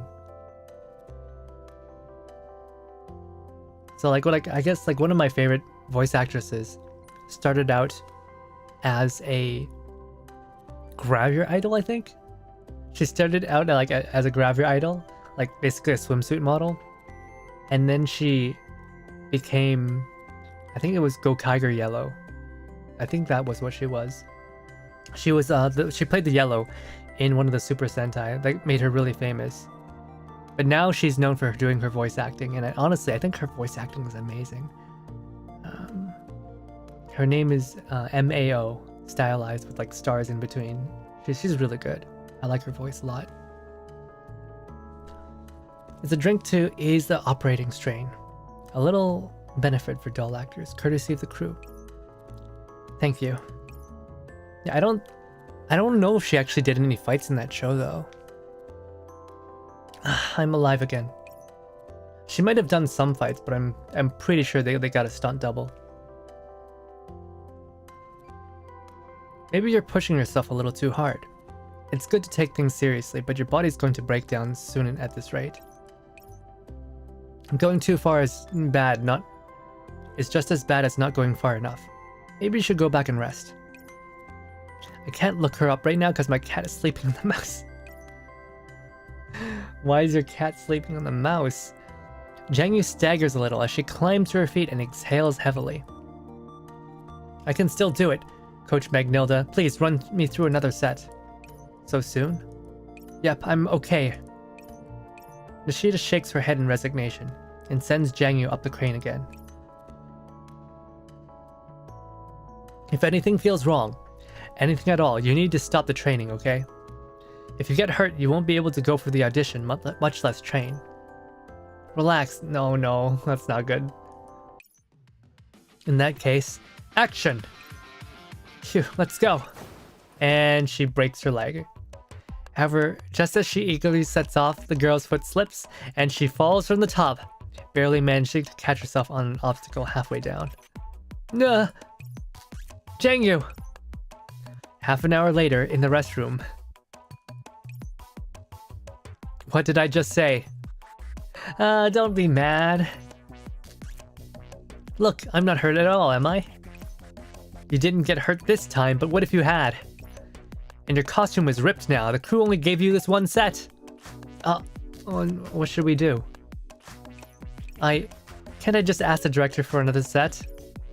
The director's not in charge of this stuff. Props and makeup are all handled by the backstage crew. Oh, forget it. I don't know how to deal with you. Come, I'll bring it over to the props department. I'll see if they can help. Oh man. They are not going to be happy about this. Nishida and Jiangyu squat in the corner, despondently watching the staffers come and go. Can't believe they don't have any spare outfits. Well, the casting was pretty much decided already, so they didn't prepare any extras for screen testing. What you got is the backup outfit.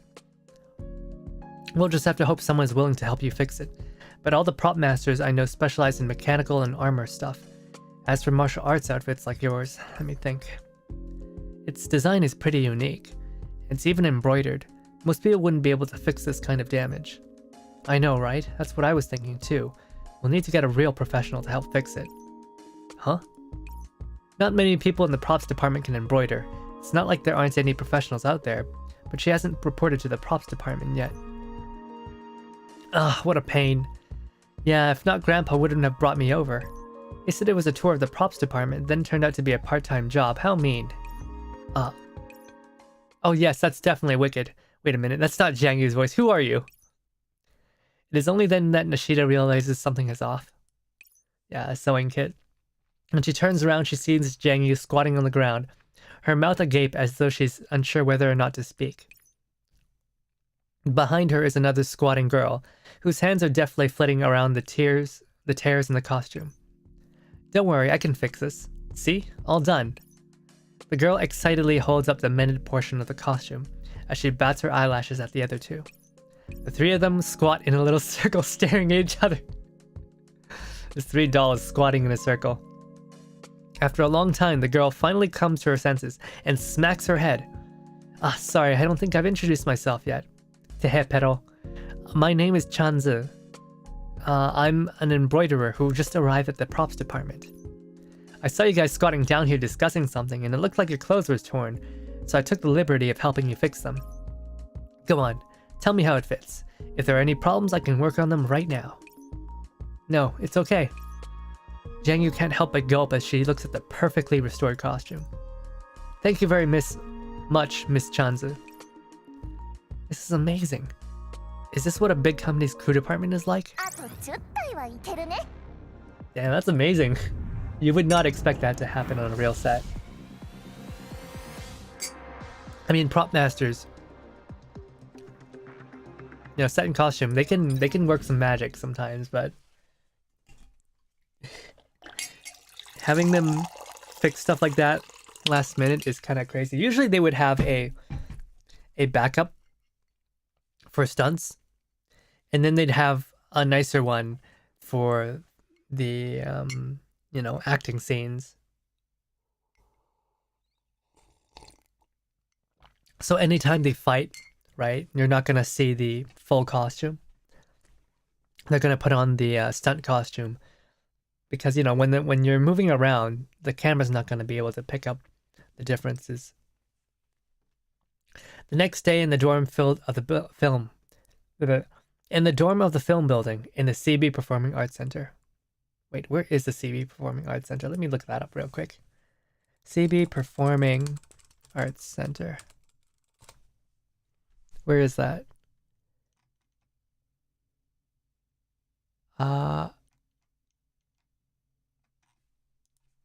Canada.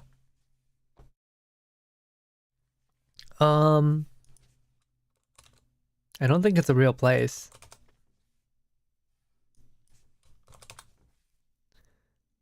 Yeah, I don't think it's a real place. The Canada Building Performing Arts Center. The CB Building. Yeah, I don't know. The sheet is flipping through the script while Jiangyu looks away from the screen, at the pair of dolls at the head of the bed. Wonder if Big Sis got my postcard. Since arriving in Canada, Jiangyu hasn't had the courage to contact Diane directly. All she could do was send the occasional postcard back. It seemed Diane understands Jiangyu's feelings as well. Both of them avoided the topic of Jiangyu's departure, only talking about daily trivia. Big Sis is probably waiting for me to make the first move and tell her how I feel, but this isn't the time. When I look at this doll, I feel like Big Sis is looking at me. No, I need to focus.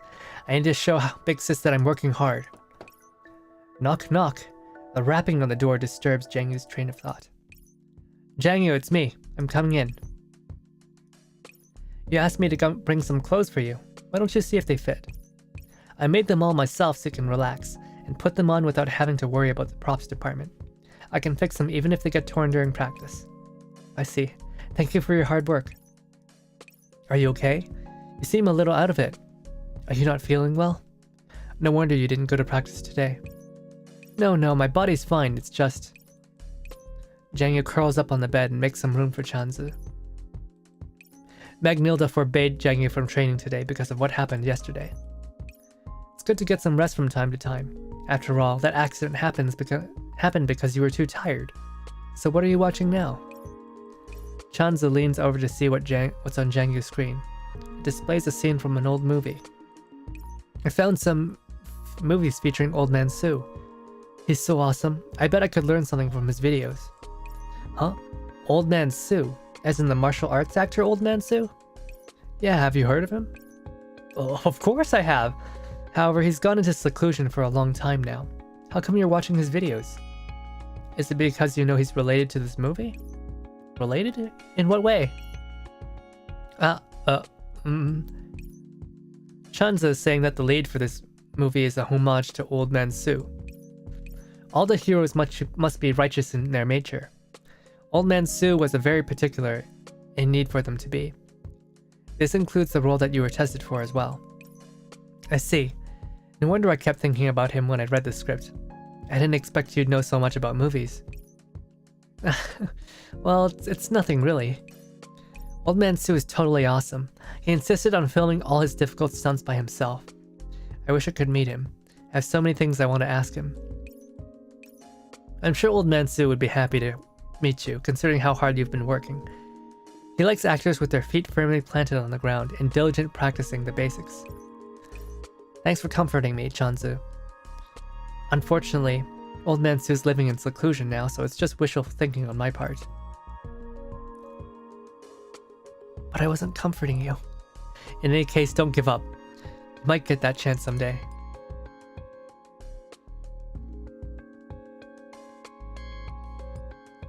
Wait, is Old Man Sue her grandpa? Apparently Old Man Sue isn't happy with some of the prevailing trends in the industry nowadays. He felt that he wouldn't be able to promote his values of righteousness and chivalry if he continued working in the business, which is why he chose to retire. I would guess Chanzu is related to Old Man Sue if Chanzu weren't a doll, right? I mean, people have been known to, like, adopt dolls, like, what was it? Zhang Yin is you know, her professor's like granddaughter basically. Lots of netizens are urging Old Man Su to return. Many people, like myself, want to see him make a comeback. I want to be a martial arts actor like Old Man Su, but when I watch his movies, it makes me realize just how far away I am from him. Old Man Su's punches on the screen are forceful and strong. In the space of a breath, he has already laid several mooks out on the ground. Although the situation is dire, Old Man Su's control over his movements and the image he presents to the camera never slackens. Feels like I won't be able to catch up with all that in such a short amount of time, so I can't help but... I don't know too much about the acting business. Can't you help her out, Nishida? Upon being addressed, Nishida sighs and puts away the script she's holding. You need to know when to adjust yourself to fit the situation when doing anything. Coach Magnilda said so herself. You need to train appropriately. You've taken the day off, but instead of resting, you're watching videos non-stop. Not even a doll could keep that pace up. What you need to do now is relax and get a good rest, and continue when you wake up. I get the principle behind it, but there are only a few days left until the second round of auditions. Jiangyu purses her lips, and though she suddenly crawls up in front of Nishida on her hands and knees as though she's thought of something. Say, Nishida, do you think I could overcome this anxiety if I found a place to practice for a second round right now? Nishida rolls up her script and slaps Jiangyu on the head. You'd most likely get more anxious. Listen to me and relax. Don't worry about the audition. A proper actress knows how to maintain her stress. If you can't even manage your own mood, you'll never pass the second round. Yeah, I might not know about acting, but when it comes to sewing, if you can't relax, then you won't be able to bring forth your embroidery techniques, even though they've been ingrained into your muscle memory. Also, your neural cloud will be affected by your attitude. Once, when I was super happy, I ended up losing a month of wages to 3 phone scammers in a row. Phone scammers? And I've been getting a lot of phone scammers too. Maybe I should just get rid of my phone service. I know my attitude isn't good, but you need to make up stories like these, Chanza. That actually happened though. In any case, you should get some rest. But I can't just do nothing. Should I really just space out all day? Relaxing is important. You can do anything as long as you stay away from movies. Avoid the action before, or think about the audition. You can only perform your best when you're relaxed. That's also an important part of your preparations. Yes, Madam Nishida.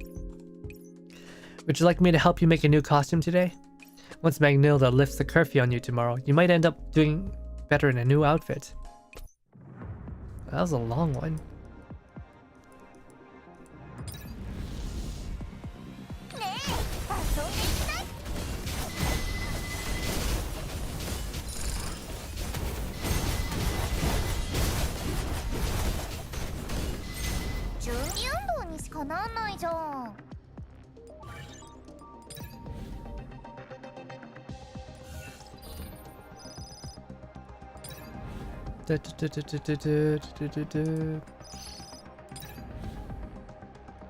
Counter another weird beggar.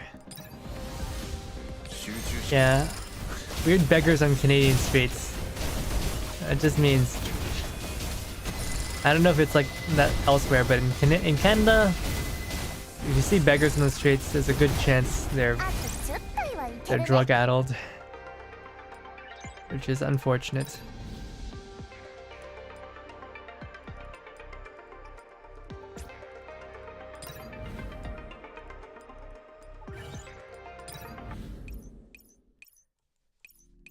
Jiangyu is standing in front of a mirror, allowing Chanza to adjust her costume.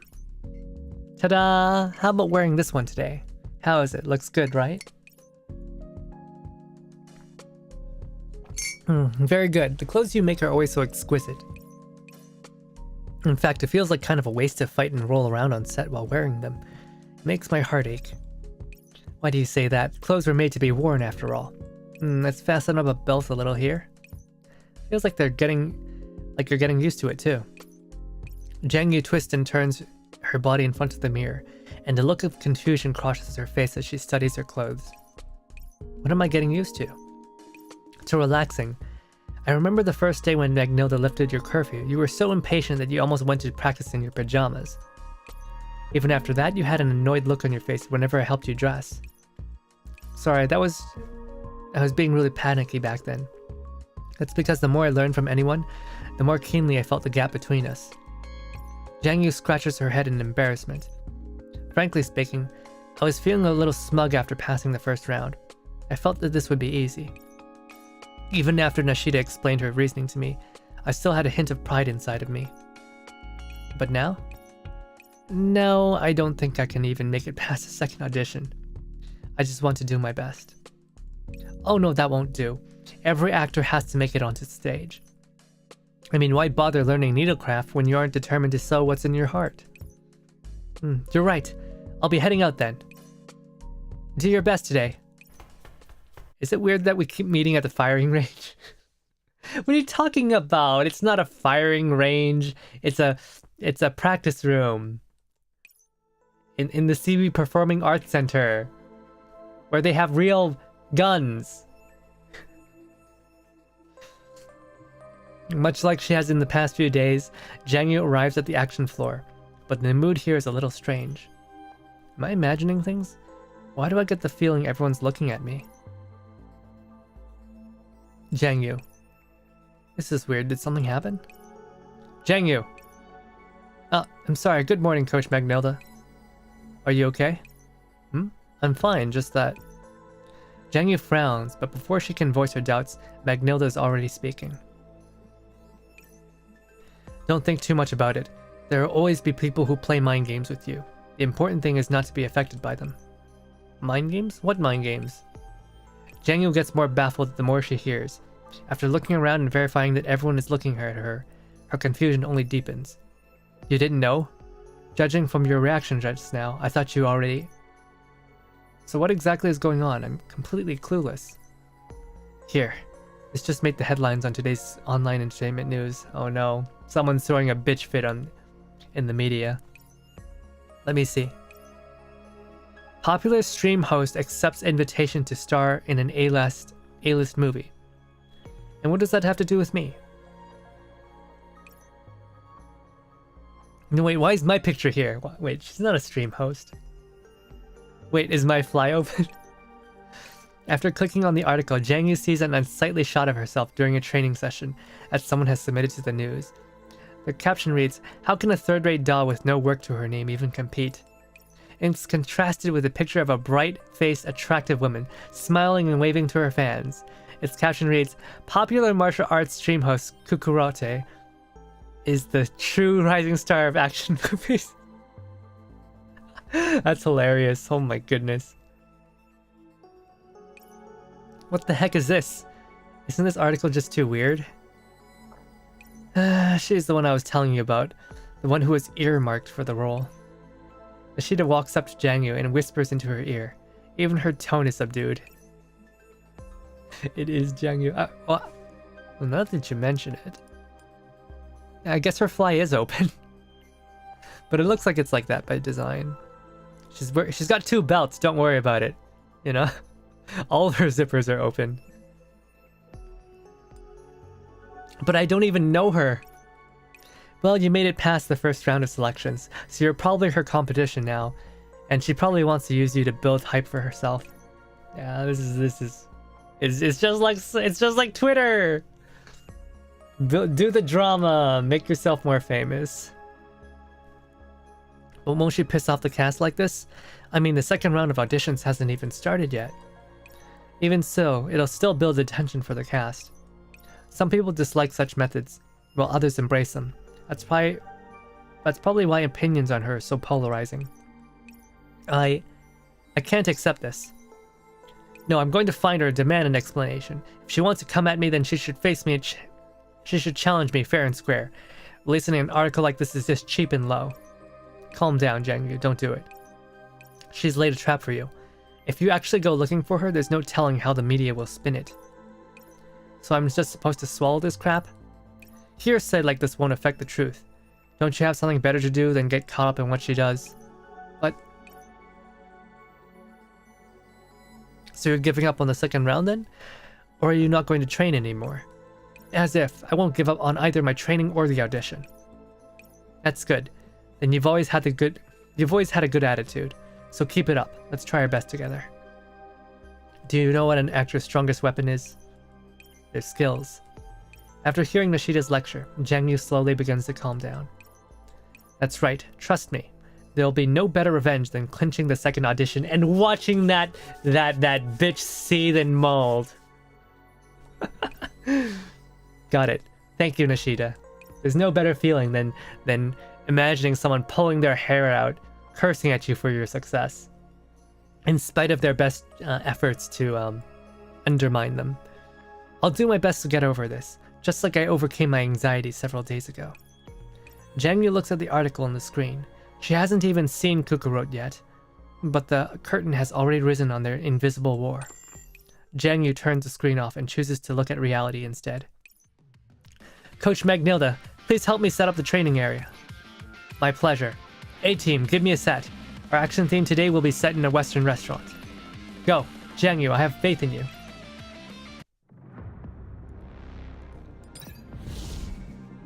We're gonna fight a frog.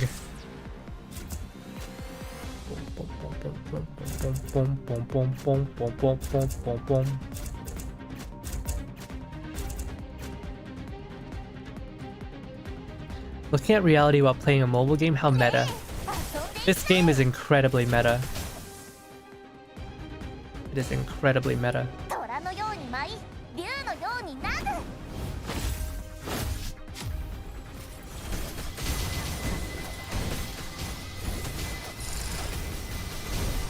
Wait, is that Kuro? That is Kuro. Oh no, I killed my wife. Unfortunate. She'll live.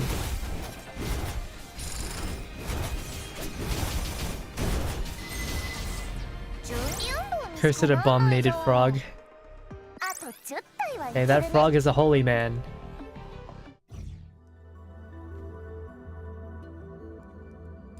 The Grand Mistress. A righteous warrior does not seek fame or fortune. How did the rest of it go? Line? Let's see. 見ていてくれ私の戦いを私の戦いをさて鬼任せてくださいジンがお使いいたします。一緒に頑張りましょ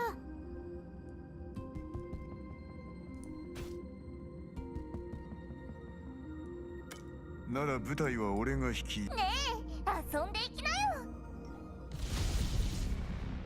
That's what I like about these stories. They're very reality based. At a Canadian airport. How ominous. A Canadian airport. A girl in lavish clothing extricates herself from a horde of reporters and gets into a private car.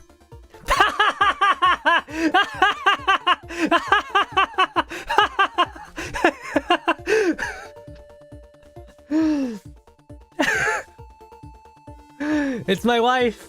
I'm sorry, Jiangyu, it's over. Event over, stream over. This isn't your event anymore, it's Kuro's event.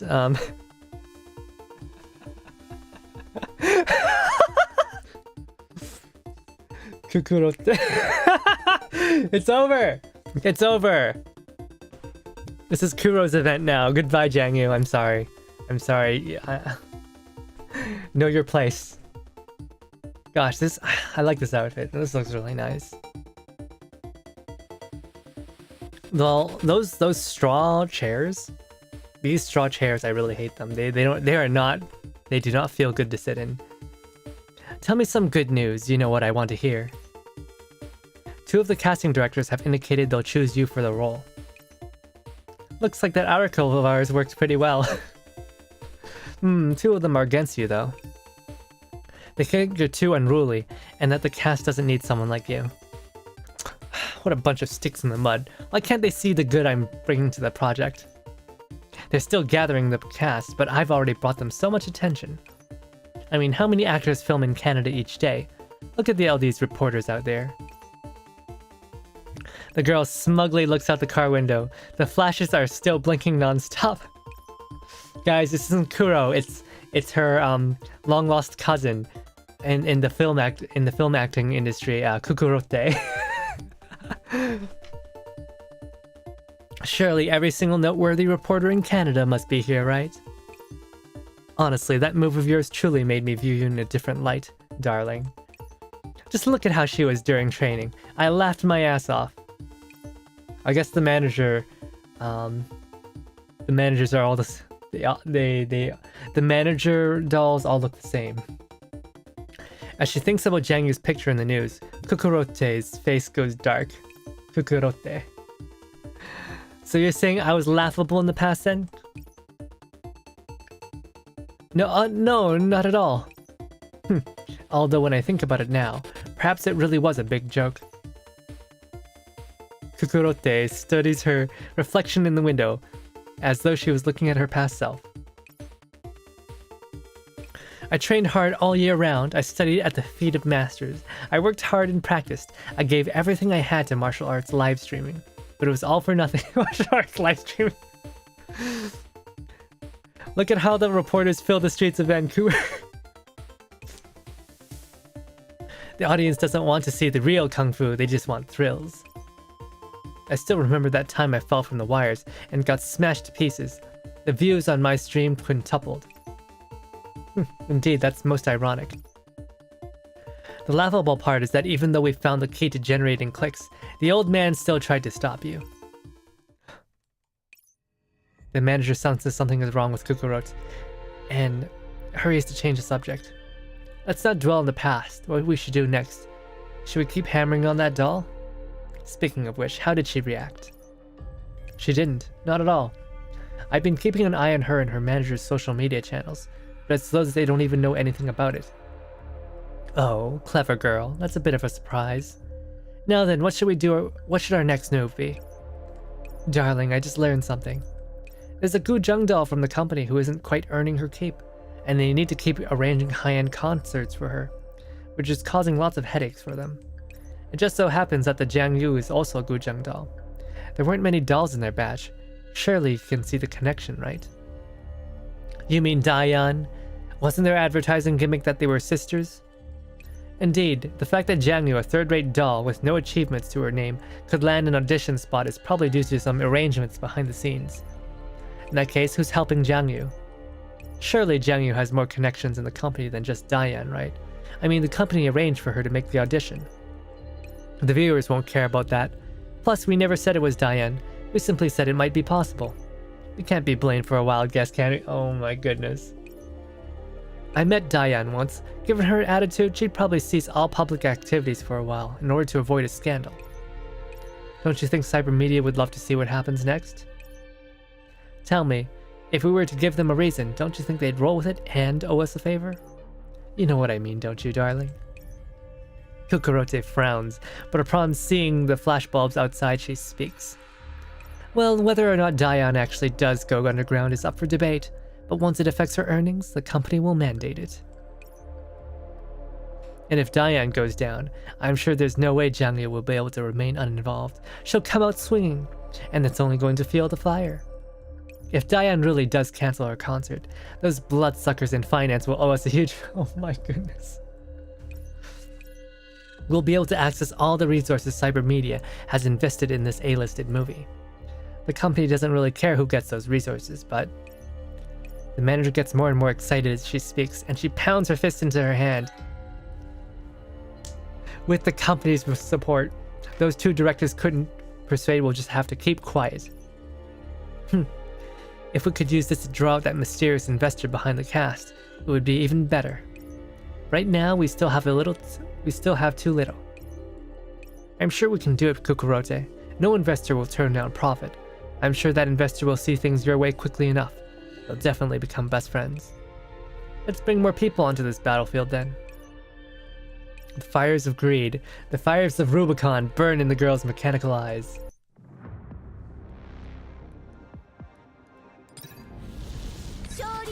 Gosh, I'm already missing Armored Core 6. Like, we finished it earlier this week, but I want more.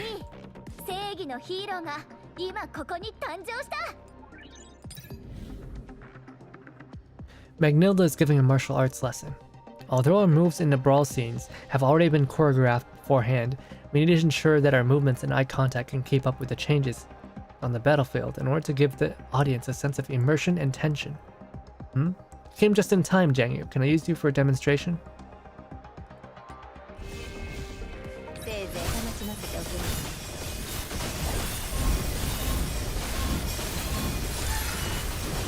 みんな大丈夫だった？ Is it actually your waifu or is it a different girl? I think it's a different girl. But you know, they're using her skin. One of her skins.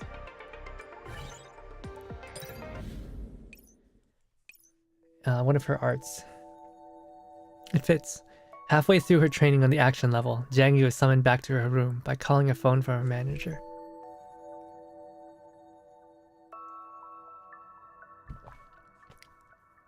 What's the rush? I was still training for how to do action scenes. It taught me a few little tricks for pacing the camera. It should improve my performance. There's been a change of plans. You don't need to train anymore. Pack your things. We're heading back to the main office. What? But the second round of auditions is tomorrow. The manager has a complicated expression on her face.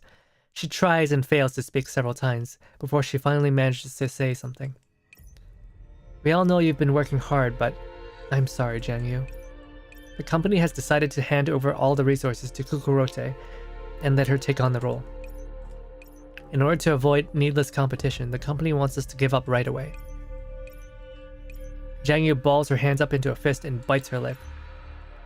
Is there no other way? I can't just throw in a towel like this. It's like one thing if I'm beaten, but I can't accept not even trying. Not happy about this either, but we don't have a choice. It was my fault for not covering all the bases this time. I'm sorry. But I can help you find another chance. Once you go back, we can go look at other casting units, okay? Is there really no choice? Jiangyu wants to keep asking, but upon seeing her manager's face, she knows it's impossible. Alright, fine. I'll go pack my things now. Can you give me some alone time? I'm sorry. Jiangyu sits in front of the computer and checks the recent news. As she looks at the two photographs, still fresh in her mind, Jiangyu silently picks up one of the two dolls at the head of the bed. Big sis, I'm just a great big dummy, aren't I? I'm doomed to be a failure and not to get anything right, huh? I can't play the gujang, I can't act. The news is full of pictures showing Jiangyu in all kinds of embarrassing poses during training, to the point of being comical. Jiangyu clicks through all of them, a sad look on her face. Yeah, this doesn't look good. Was I a mistake from the design phase? Maybe they're right. Would it be better if I just gave up ahead of time? Jiangyu's mind wanders, and then her finger freezes. She clicked a relevant article. Renowned cyber media gujang performer cancels all public appearances due to suspected involvement with insider dealings related to a famous casting crew. That's Big Sis? Oh, she's pissed now. Kukurat! Kakarot! Kakarot! Her disappointment at having to give up is instantly consumed by the flames of wrath. Jiangyu pounds the table hard enough that the dolls fall from it. The girl freezes, then slowly picks up the doll and faces it earnestly, like she's addressing someone. Big sis, I'm sorry I keep dragging you down, but I can't let them involve you this time. Just you wait. It's my turn to protect you now. Jiangyu puts the dolls back at the head of the bed and then runs out the door. Half an hour later, in the rest area. Why hasn't Jiangyu come back to her training session yet? Chance, have you seen Jiangyu? Nope, I was just about to send a costume one to her on the action floor. Since she's not with you, I guess she must be resting in her dorm. Half an hour later, in Canada. But she's not the kind who just abandoned her training like that. Better go check it out with you. Jiangyu, cutting classes to slack off isn't good, you know. We're here to visit. Nashida and Chanza open the door, but all they see is a lit computer screen. That's strange. Where's Jiangyu? What's this, the news? Renowned Oh crap, did Jiangyu go after Kukurot? Kukurot, you've gone too far. I'm ending this now. There's a discussion within the crew. So who do you think is better between Kukurot and Jiangyu? Well, Kukurot's more popular, but Jiangyu's been working really hard. You don't see hardworking actors like that often nowadays, whether they're humans or dolls. Still, there's the pressure of public opinion to consider. My hard work hasn't gone to waste. Everyone's taken notice of it. You know, this is one of the weird character events where they don't actually go through the doll development. The doll development logs. This one's a little bit different.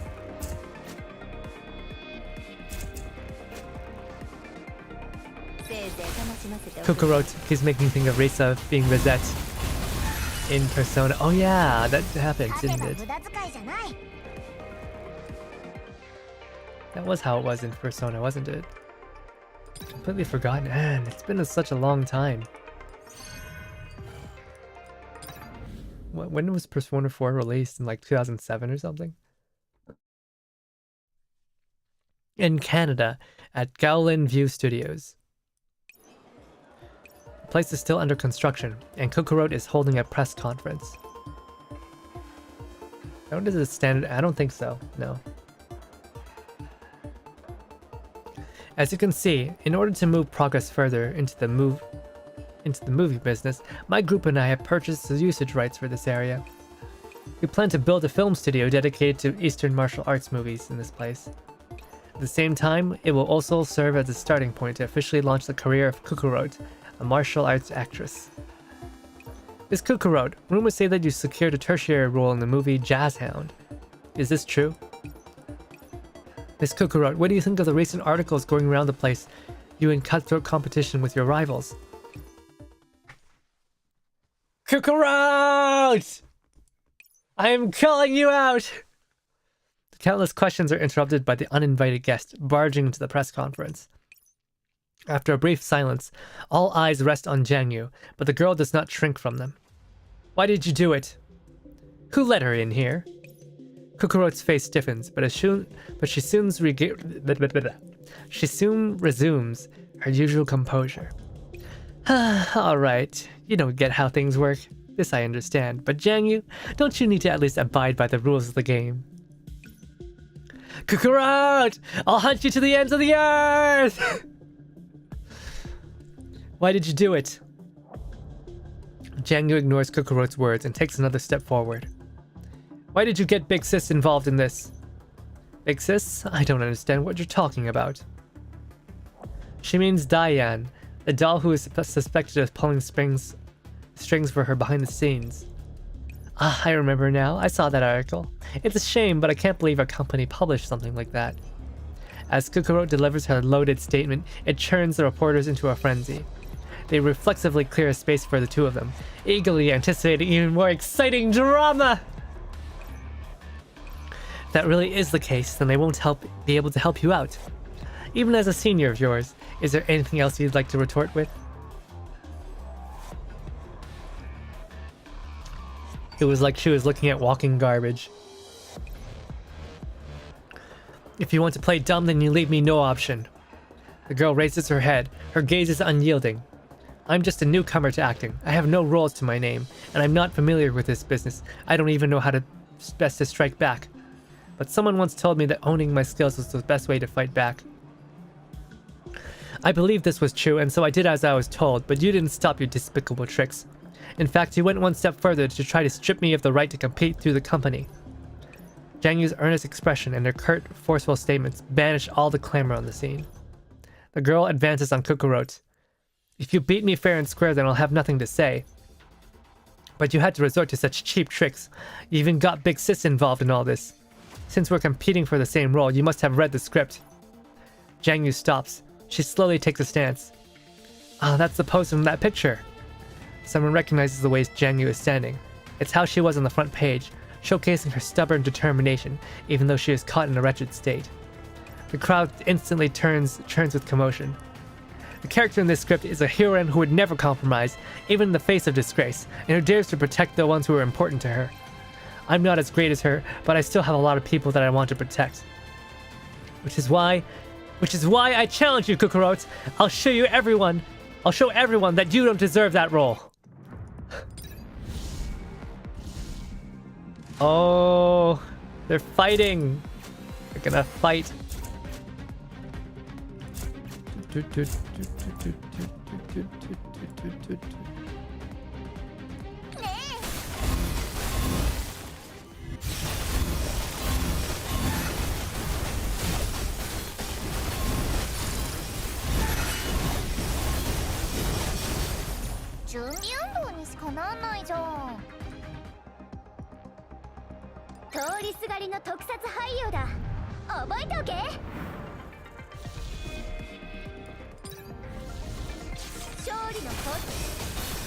I wonder what they're gonna do. You know, how are they gonna convince the paparazzi?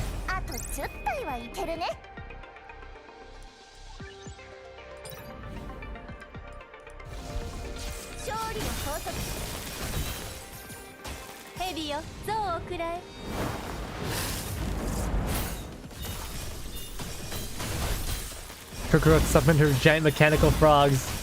Yeah, unfortunate.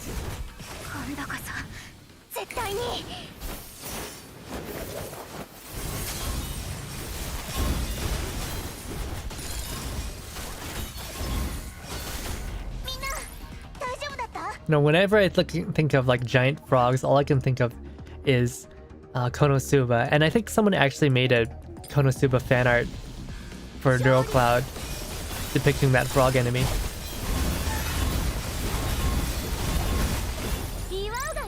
You know the one with the being swallowed by a giant frog? But yeah, the frog enemy is just really annoying.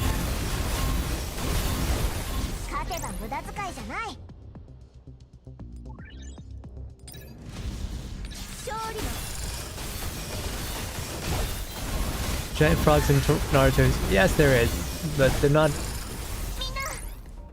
The frogs in Naruto are like good guys. You know, they're Jiraiya's summons.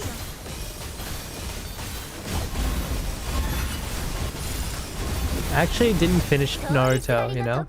I only saw things like I knew Jiraiya dies, right? But I never watched the thing, so I didn't see how it happened. It wasn't only until like this year that I actually watched the scene. And I was like, oh, Jiraiya, no! As Kukurot looks at the girl who's challenging her with a serious expression on her face, she is initially startled, but then snorts derisively. But in the end, the look on her face is one of wrath. What am I getting mad about? She's nothing more than an ignorant newbie. So why am I so mad? In a moment of reverie, another figure overlaps that of Jiangyu in front of her. Well, how is it? Did the number of backstage fans go up?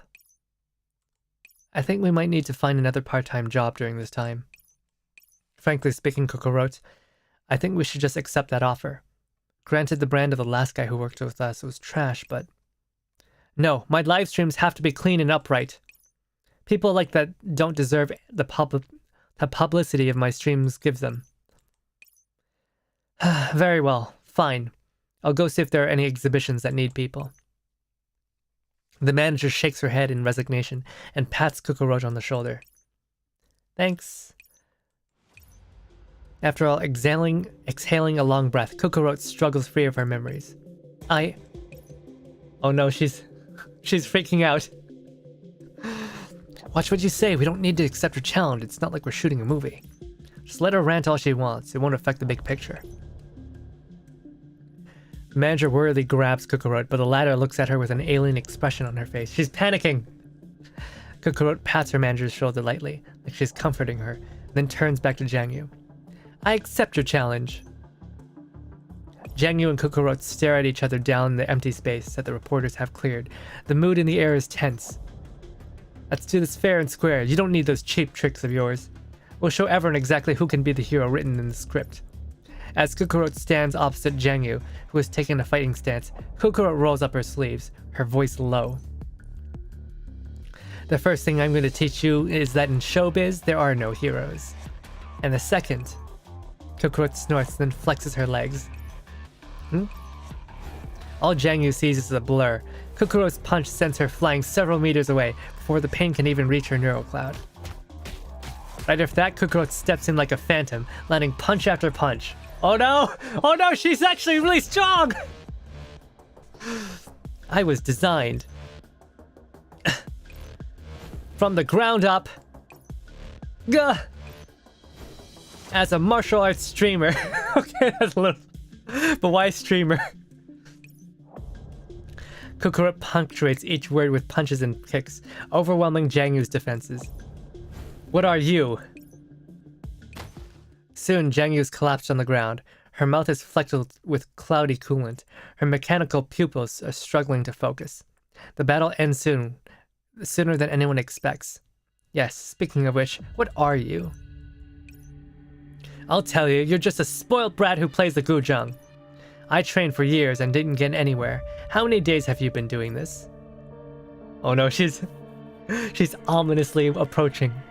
Kokurot looks down upon her and snorts again. There's venom in her voice, though it's unclear who it's directed at. You say I don't deserve this role. Do you? Uh-oh. Where is this headed?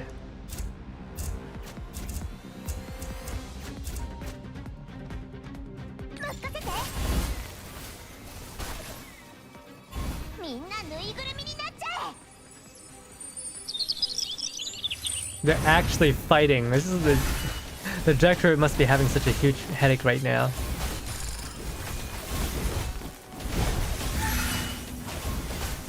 Wasn't even a cat fight. No, she just got beaten down on.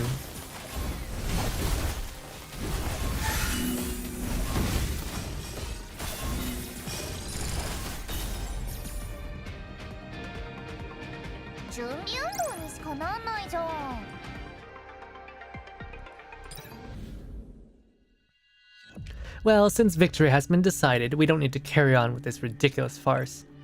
Pardon the mess, ladies and gentlemen. We'll be returning to the desk to continue the press conference. Kokurot waves her hand to indicate the thronging reporters that they shouldn't worry and turns to leave.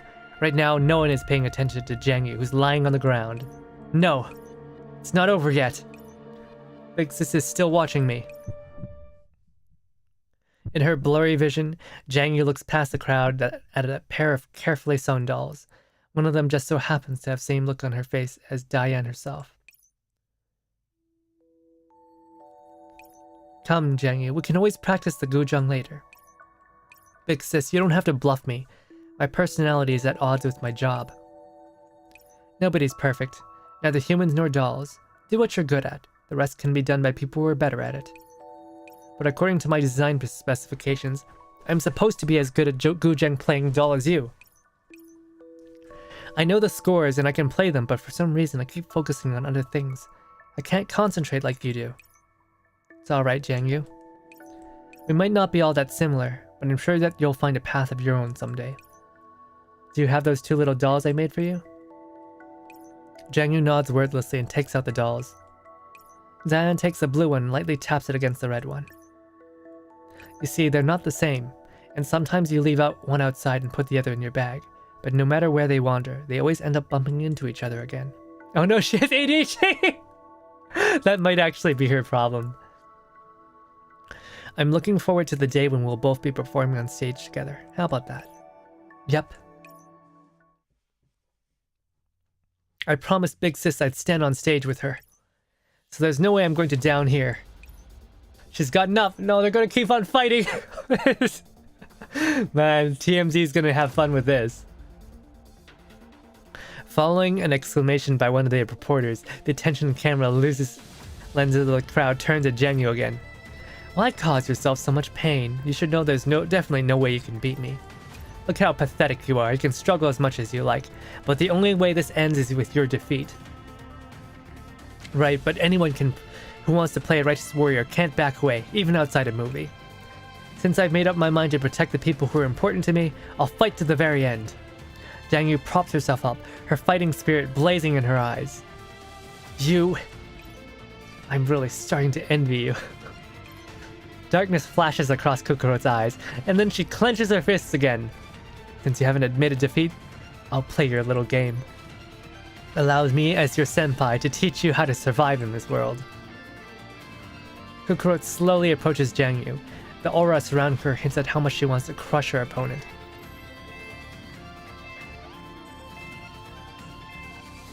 System damaged. Recommending immediate return to repair. Oh, shut up. Disable system alerts. Jiangyu carefully adjusts her system's operating efficiency and puts all her attention on Kokuro's movements. She's stronger than me.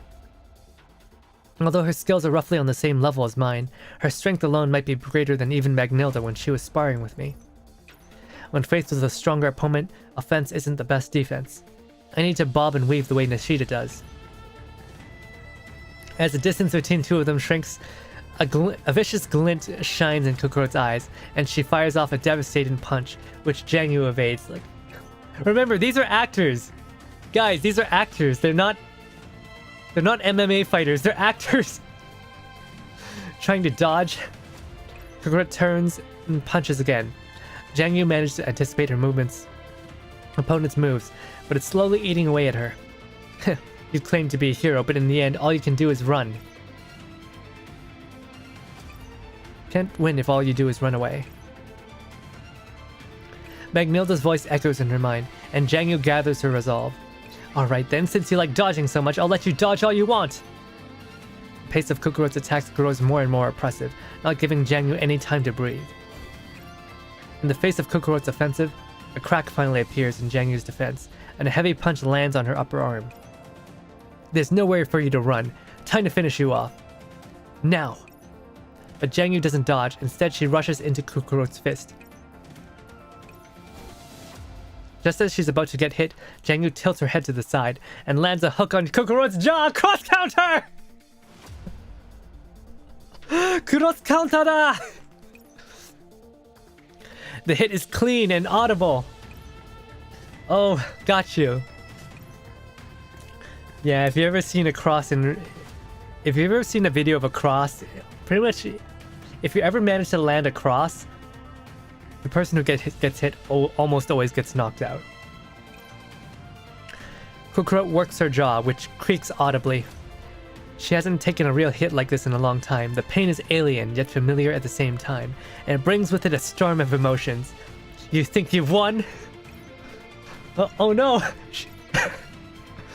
Kokuro grabs the fist that Jiangyu hit her with one hand and seizes her shoulder with the other. And she's got her in an armbar. Bam, she slams Jiangyu to the ground with a mighty crash. It's useless. Kokuro plants one foot on Jiangyu's face and exerts her strength. Jiangyu can hear the sounds of her cranial frame deforming. She tries to struggle, but Kokuro leans in, speaking in a voice that only the two of them can hear. You're walking down the same path I did. It doesn't matter how hard you train. Martial arts is dead. Nobody wants to see real kung fu. There is no path of chivalry or righteousness. If you want to be seen, then you need to be a spectacle. People are will always love kung fu, just like the kind old man Su. Don't you dare mention him! The foot crushing Jiangyu's face grows more forceful, and intense pain signals flood her mind. Nah, okay, I don't want to do a scream. That's... Jiangyu thrashes, but she can't shake off Kokuro's overpowering strength. That's enough! Nishida's shout interrupts this one-sided beatdown. I'm throwing in the towel on Jiangyu's behalf. Let her go. Oh gosh. Oh gosh. What's the fallout for this gonna be? Fist of Glory. The most classic scenes require explosive martial arts techniques and true feelings. That's how it's got to be. So de wa nakucha na. So de wa nakucha.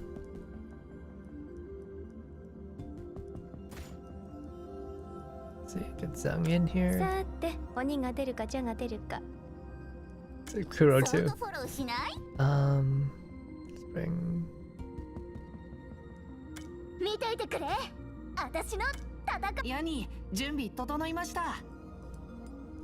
This is it is a long event. I'm reading really fast. Usually these events take maybe 3 hours. But I'm reading really fast with this one. There's a lot of words.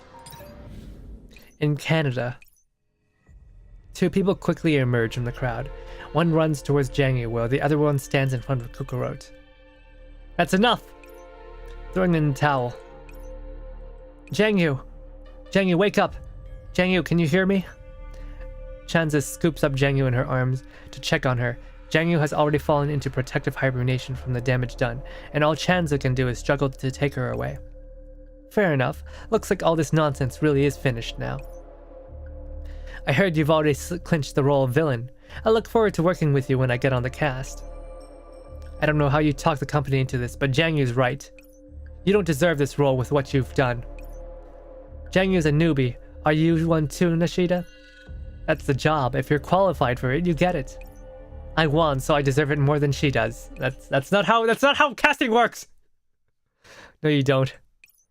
Huh? Kokoro freezes as she hears a familiar voice. There's anger in her heart, but the greater portion of it is respect, or rather, fear. After hesitating for a moment, she slowly turns to face the newcomer. Aren't there a few too many uninvited guests today? Well, we can let everyone here to be the judge. We can let everyone here be the judge of who deserves it.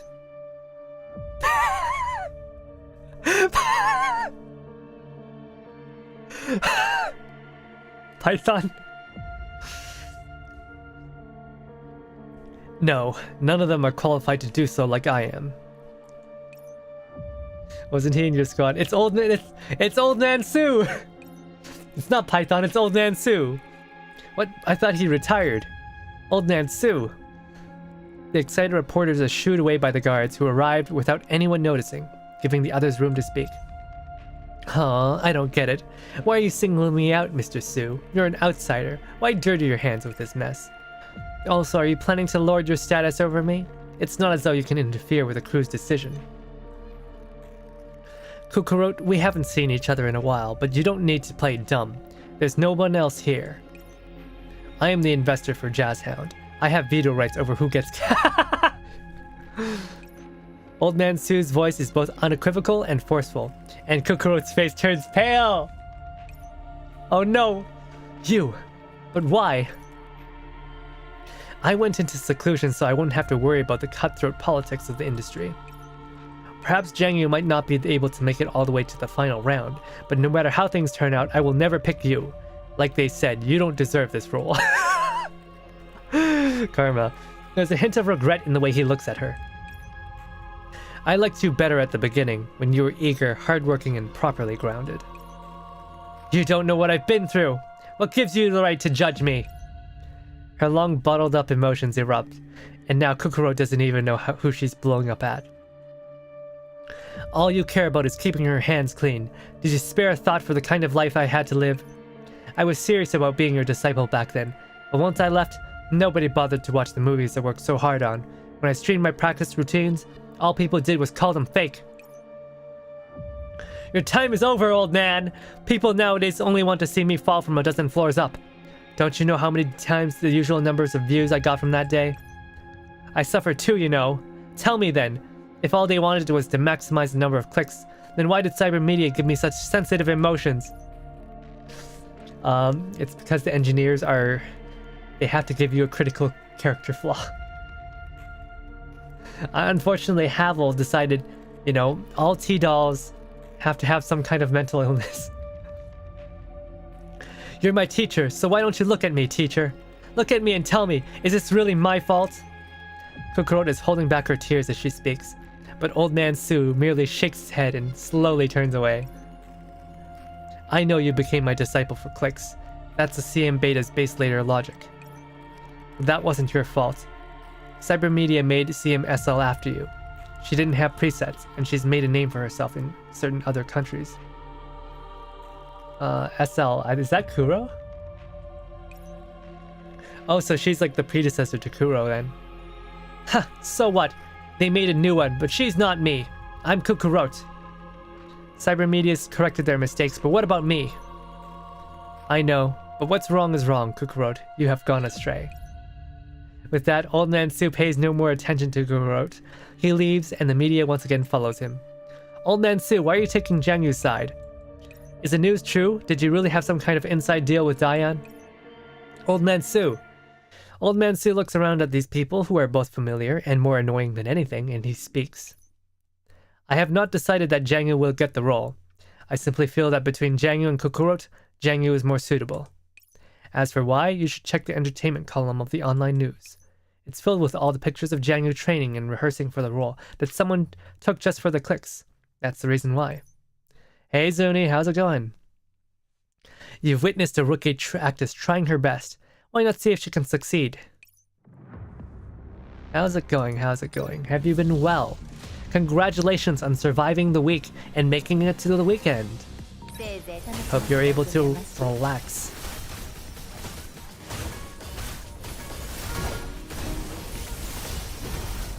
As for me, I have another stream tomorrow. There's no relaxing. I might have overbooked my stream schedule and not realized. Because like, what I did was I booked...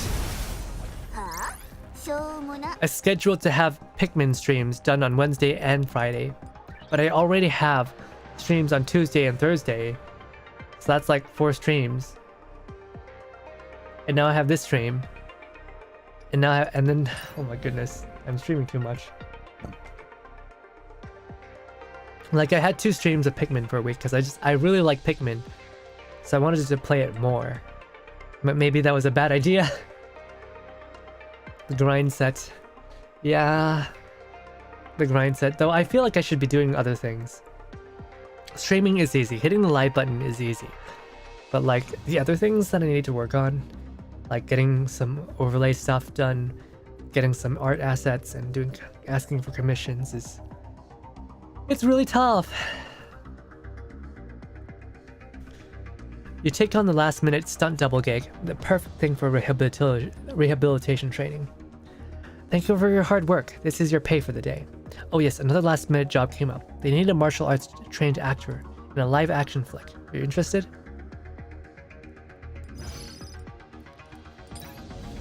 Let's see, do that.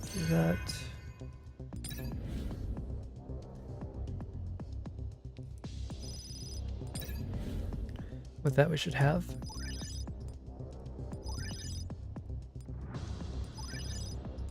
A lot of money. No kill like overkill.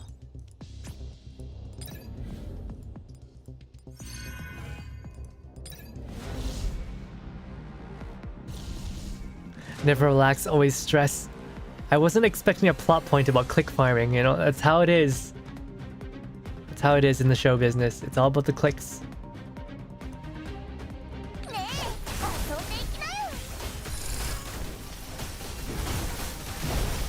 It's all about the clicks. Gosh. I wonder when I'll get my clicks. I wonder when I'll pop off. Probably be a while. I know a bunch of artists, but none of them really draws guys. Yeah, I know a lot of artists, and they can draw guys, but they don't get the chance to draw guys, because honestly, we're in a world where most of the art is like... So like, guys like girl art, girls like girl art, but like, it seems like only girls like guy art. Guys don't like guy art. Which is a shame. Please, coach. Come on, Nishida, help me out here. You've only just gotten your body fixed, and your settling in period isn't over yet. Don't push yourself. But I can do it, I really can. Just watch. Jiangyu struggles to take a stance. Beside her, Magnilda frowns and pokes her with a finger. What do you mean you can do it yourself? You're fragile as a vase. One poke and it's all over. Ah, don't be like that, please. It took so long to get this chance again. It'll all be over if I don't train. You still can't risk your health for it. You can't assume that, as a doll, you can solve all your problems just by changing out your parts. All your flaws are magnified by the camera. The original is better than everything else. But I'm really worried that I'm wasted too much time. There's no need to worry, you'll have time enough. Ah, Old Man Sue, it's you. They told me you helped stand up for me that day, thank you. And I've always admired you. I didn't think I'd actually be able to meet you one day. I know, I've heard all about your efforts in coming this far. We can thank those paparazzi outside as well for a certain munchkin whose hands are always occupied with needles and thread. I'm not a munchkin. You're a big liar, Grandpa Sue. I knew it! I knew it. So she's so this is what old martial artists are into. Though they'll hire cyber media to make up a doll that knows how to sew and have her be his granddaughter. Does this mean you guys are... Old Man Sue is the grandpa I was telling you about. When he went out to call for Kukurot, I went to get his help. How about it? Are you surprised? So that's how it was. That's weird reaction. Are you unhappy? Not really. It's just that if I only got the role because of Mr. Sue, I'd just be like Kukurot, no? Huh? How did you arrive at that conclusion? You're an interesting one. I get what you mean. You're worried that even if you pass the second round of auditions, it'll feel like it wasn't due to your own effort because of the connection between me and Chanzu. Yeah, I like you a lot, don't get me wrong, but I don't want preferential treatment. When I say absolute fairness, I mean it. I simply want you and Kukurot to start at the same line. Whoever does better during the second audition will get the part. Of course, if there was some other suitable actor around, I'd disregard our prior relationship and judge you and them entirely based on their skills. I'm glad to hear that. Thank you very much, Mr. Sue. You can call me Grandpa Sue if you'd like. I don't mind. After all, you're both good kids. No problem, Grandpa Sue. Actually, can I ask a favor of you, Grandpa Sue? Striking while the iron is hot, I see. What is it? Tell me. I want to start training today, but Coach Nishida won't let me. I understand how anxious you must be, but like I said, you don't have to worry. The second round of auditions has been delayed. Huh? Delayed? Thanks to the commotion surrounding the casting caused by you challenging Kukurot, more members of the press have focused on this character. Under this pressure, the cast has decided to hold back the second audition to make preparations in order to better respond to public opinion, so everyone will be satisfied with the casting process. What is with the run-on sentence? I see, that's great. I'll have more time to practice now. So you should relax and get some rest. Once you're recovered, I'll teach you myself. How about that? Really? I told you, right? Grandpa likes actors who have their feet firmly planted on the ground, and he's been secretly looking for a talented understudy too. After I mentioned you to Grandpa, the idea came to mind.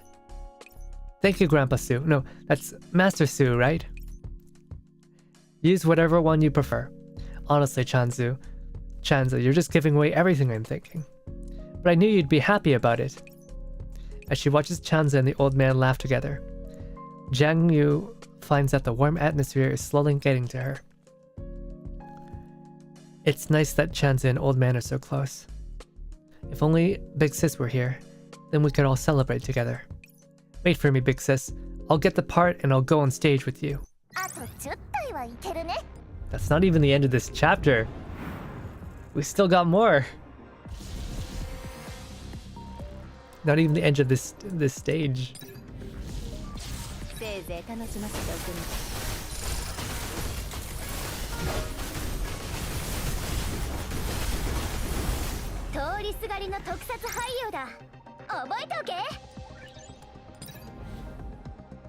You grab a fortune teller trying to scam Chanzu.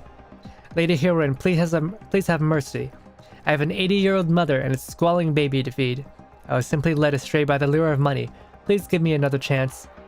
That's so sad. Why don't we let him go, Jiangyu? I only bought 30 good luck talismans. Send him to a police station. The director orders extra training for the extras in order to speed up the filming of Jazz Hound.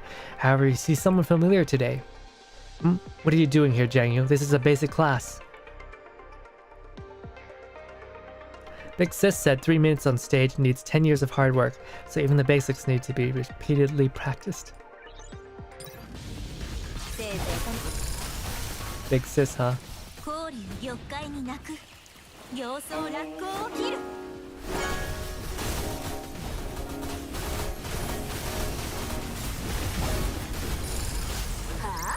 しょうもな。 What? もな。 What?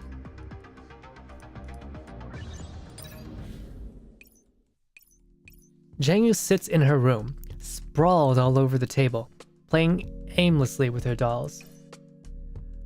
How shall I tell Big Sis about this? Jiangyu, we're here.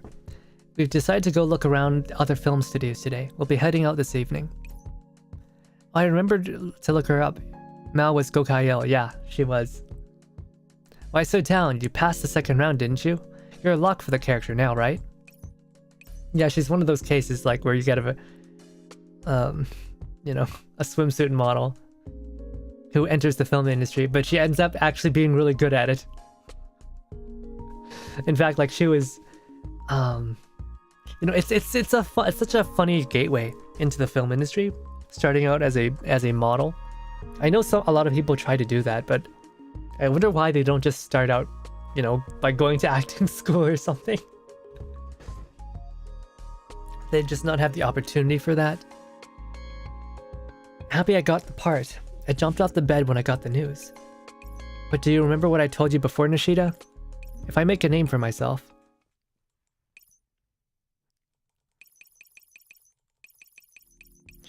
Well, it's a bit too early to talk about making a name for myself.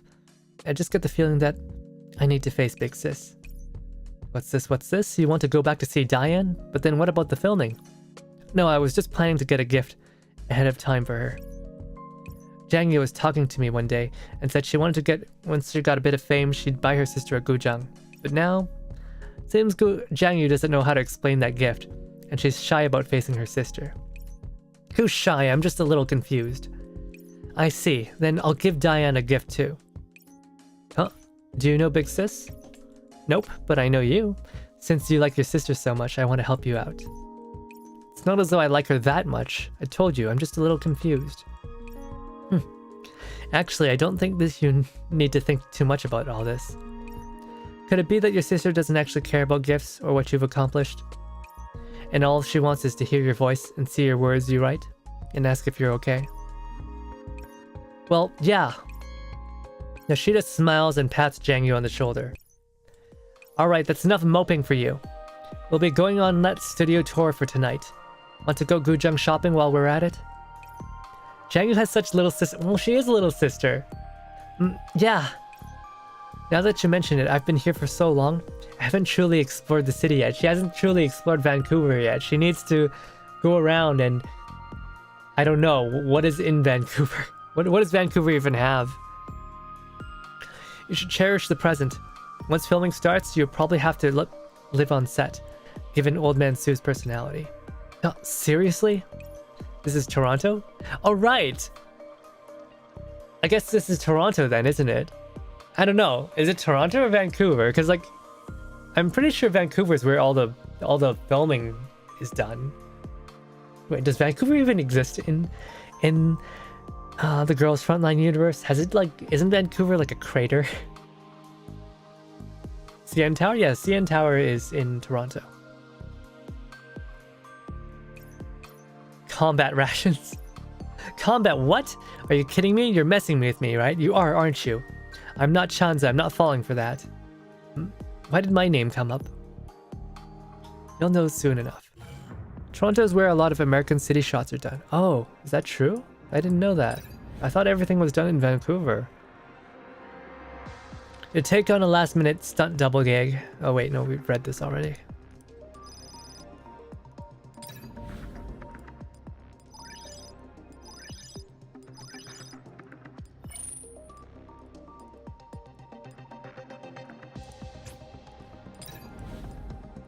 Okay, what is that?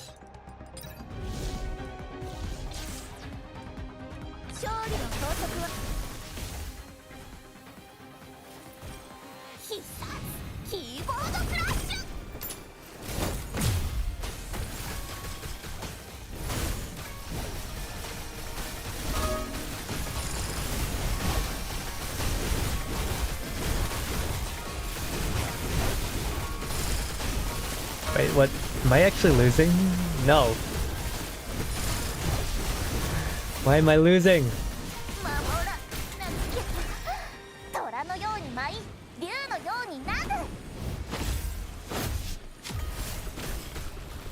because of that accursed frog.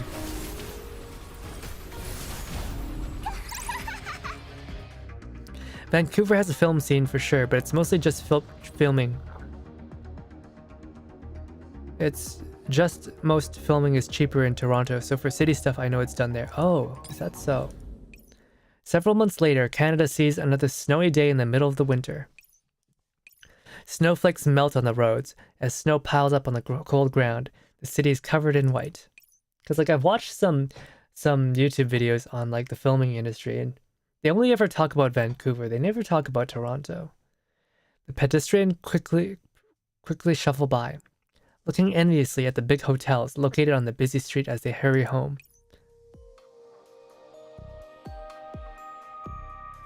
And the air inside the dining hall of one such hotel is very heated indeed. Oh. Canadian winter. Congratulations on the wrap. Yeah, Canadian winter, very cold. As Chanzu speaks, the cast members seated around the table raise their glasses and toast each other. Congratulations on the wrap! After the toast, the director doesn't show any sign of wanting to make a speech and directs everyone to eat. Coach Magnilda, cheers! Cheers! The two clink their glasses and empty them. It's a long time before the screening, but the internal reviews are all pretty good. I guess they're done. They're pretty much done. It's a wrap. They've done filming. And I've gotten offers from several other studios. And Kukuroch was never heard from again. A lot of people are also asking about you, Coach. They're hoping you could take part in more movies. I know 3 big places for Canadian voice actors are Vancouver, Toronto, and Calgary. Well, that is true. Coaching for films isn't my main line of work. The boxing ring is where I belong. Once I get back from Project NeuroCloud, I plan to return to the ring and continue fighting. Alright then, I won't take up your time. Here's to victory in all your future matches. So you're planning to continue filming here? That was the plan, but before that, I wanted to head home for a bit. To see your sister? Oh, so she's gonna stay in the Canadian film industry! Our Chinese leaf girl. Yeah, I haven't seen her in a while. I need to apologize to her and give her a gift that's been a long time coming. But Calgary has a major location. It's a location. I feel like the industry in Canada isn't that big.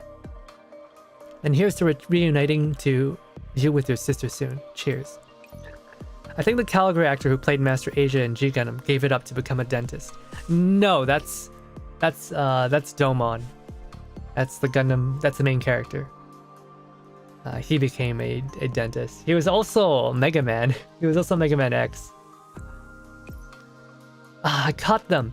2 people toasting each other all sneaky like. Chanza pops up between them and holds up the soy milk in her glass.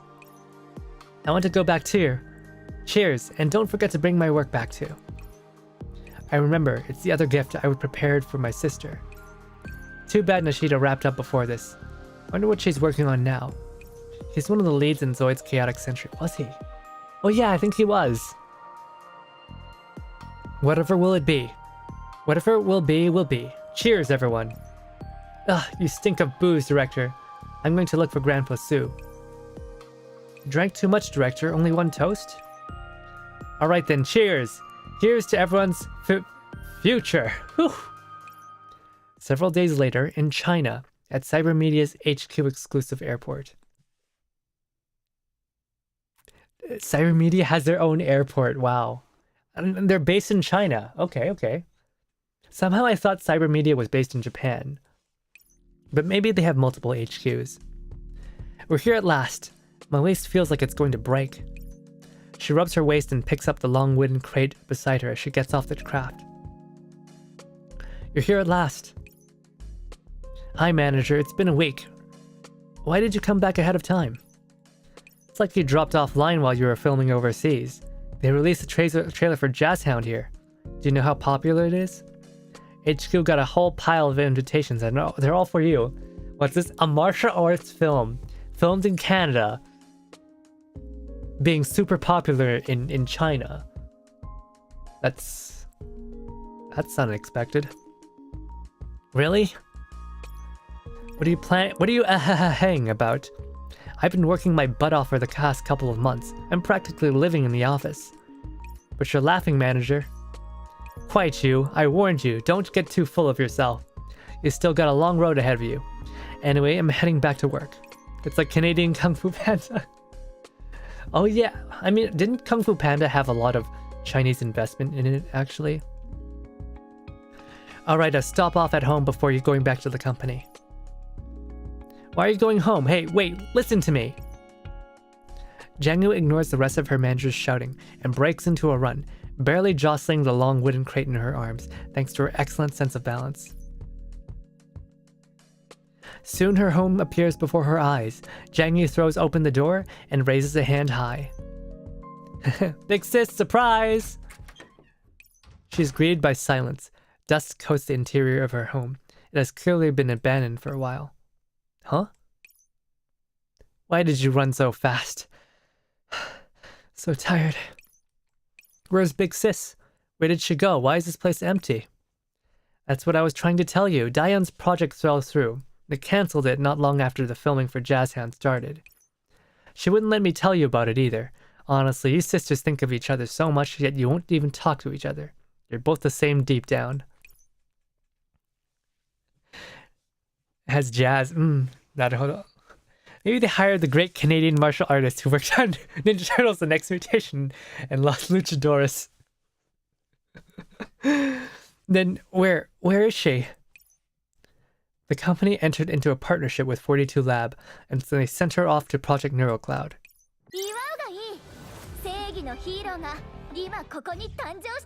Alright. I think we still have 2 more. But I need to use the toilet real quick. I'll be back.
Hi, tadaima. Alright, part 2, Peerless Sisters. This could describe Big Sis and me if it was just to change a single word, right?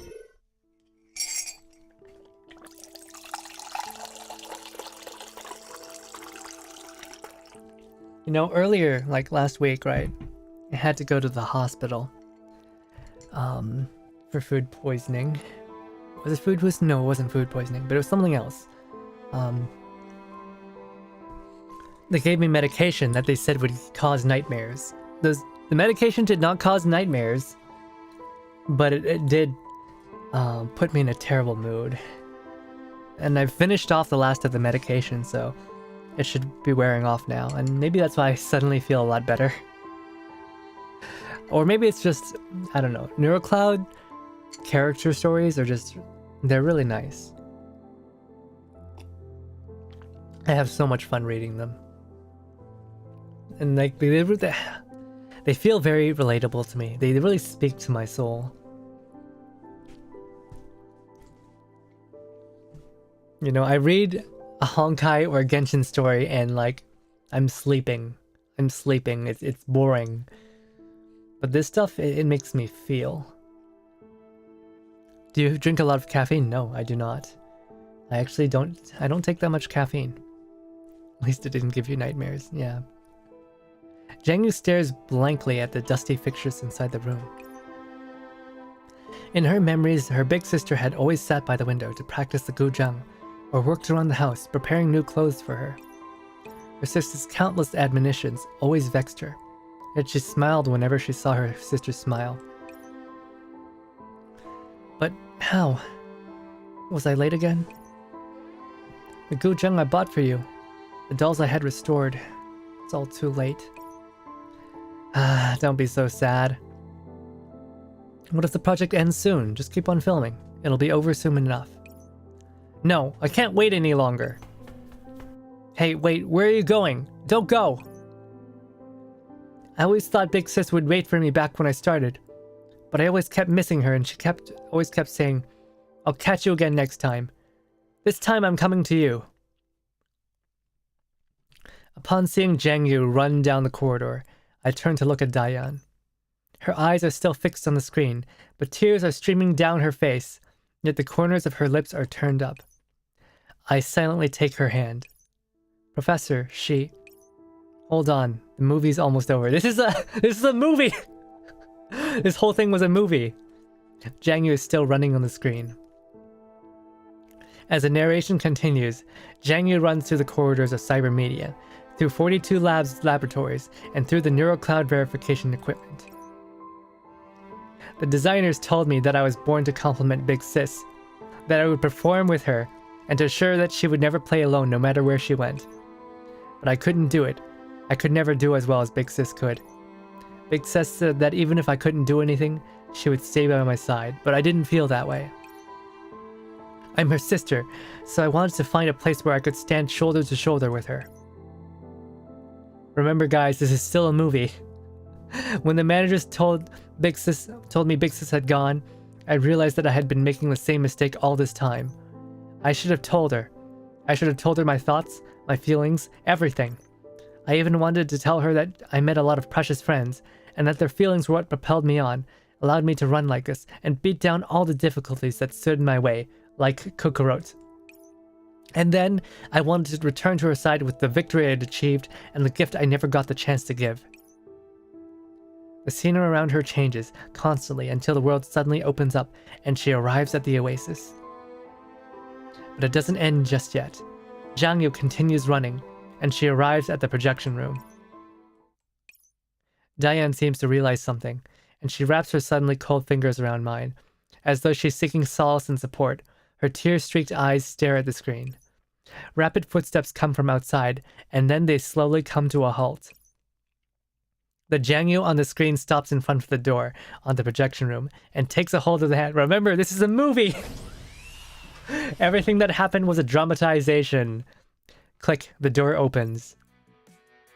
Hi, Big Sis, it's been a while. Jiangyu. I let go of Diane's hand, and she rises, looking at her little sister up and down as though she didn't dare believe the person in front of her is real. Is it really you, Jiangyu? Diane opens her arms and runs towards Jiangyu. As she does, Jiangyu takes a couple of steps forward and throws herself into her sister's arms, hugging her tight. Happy mid-autumn, Big Sis. We can celebrate the festival together again. You came back to me. This is wonderful. Better than anything. Well, you said so yourself, didn't you, big sis? No matter where they wander, they always end up bumping into each other again. Jiangyu started out... Gosh, guys, she quit her rising career in the Canadian film industry to go into Project NeuroCloud to find her sister again. Oh my gosh. She gave up an extravagant Canadian film star lifestyle for this. What a if that isn't family, I don't know what is. Jiangyu is starting to sob herself. She wipes her tears away and buries her face into the hollow of her sister's neck. The warm lighting comes on, illuminating this pair of sisters who have been separated for so long, who are now reunited.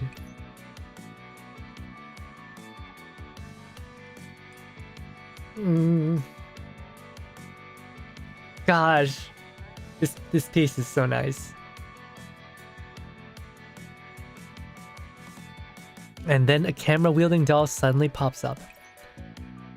And cut! That's a wrap! Ladies and gentlemen, well done!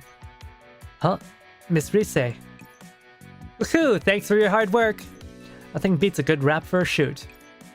Took a while, but the important thing is you got to meet again. Oh my, it was a big endeavor. I didn't think it would turn out so well. Then again, you'd expect nothing less from the great Kuro. So it was Kuro! Because it was a movie! It was actually Kuro.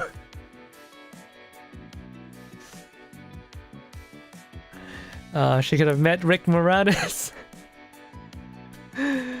Oh my goodness. How's Mika gonna shoot us? This is NeuroCloud. There's no shooting happening unless you're reading a story event, and then in which case there is a lot of shooting happening. It's fine. Girls Frontline 2 drops in like 5 days. The open beta test for Girls Frontline 2 drops in like 5 days, yeah? I'll see if I can get in. But I don't know how to make a Chinese account, to be honest.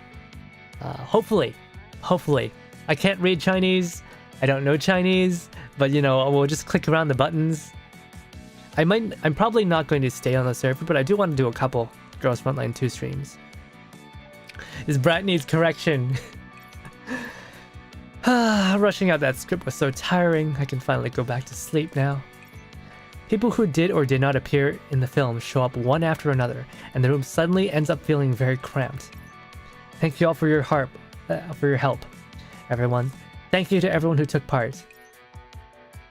Diane looks around, still a little stunned, and then turns to me with Jiangyu in her arms.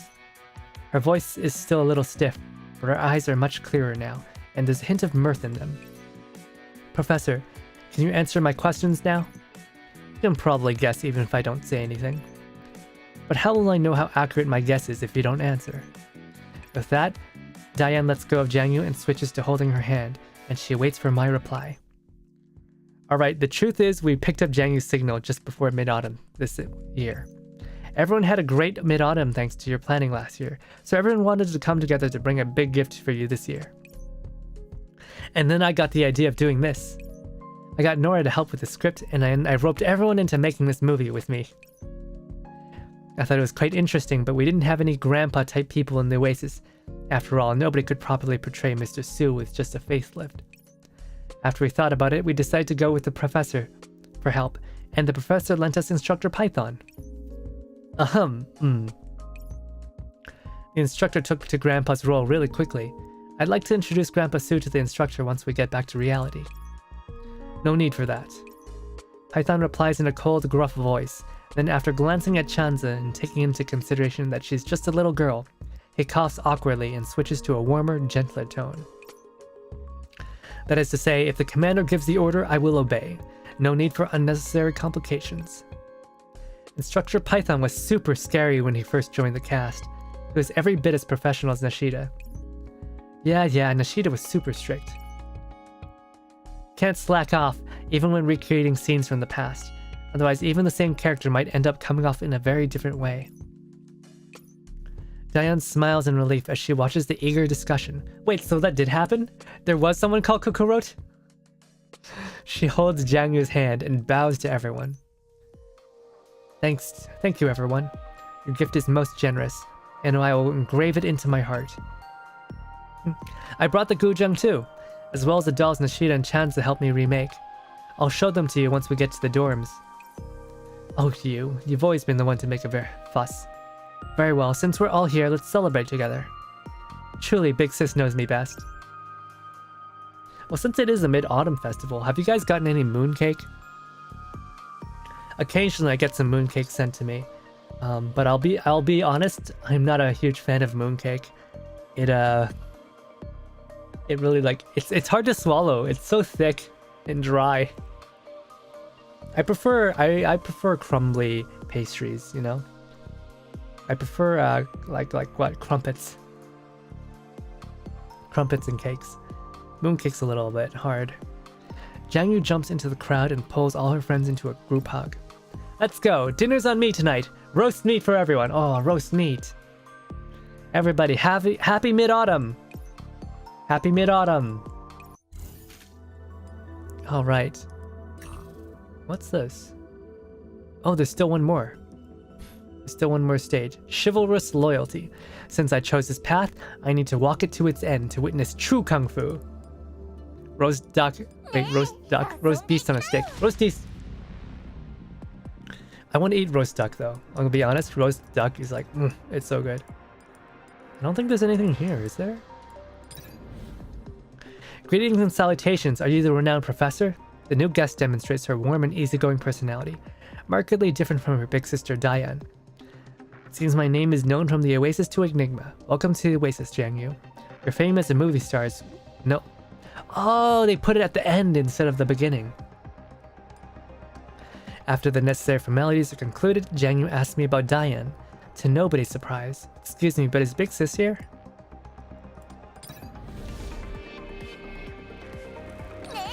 So usually they start with these stages in character events, but in this one they put it at the very end. These narrative stages, where they introduce you the character. Yeah, I would really like some Chinese roast duck right about now. They taste so good. So I'm not sure if that's really a Mid-Autumn festival kind of food.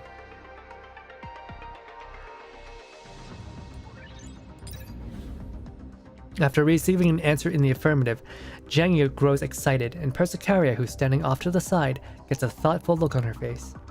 Our new guest could be said to be inseparable from Diane. Should I arrange for the two of them to meet, Professor? Big Sis must have been looking forward to this day too.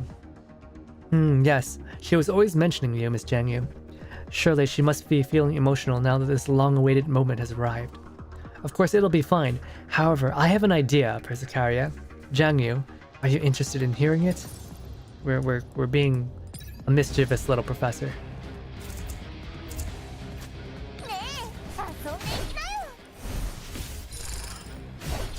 Oh dang, she just melted the frog instantly.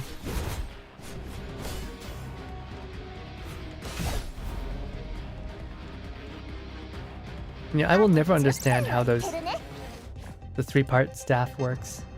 It is such a weird martial art weapon.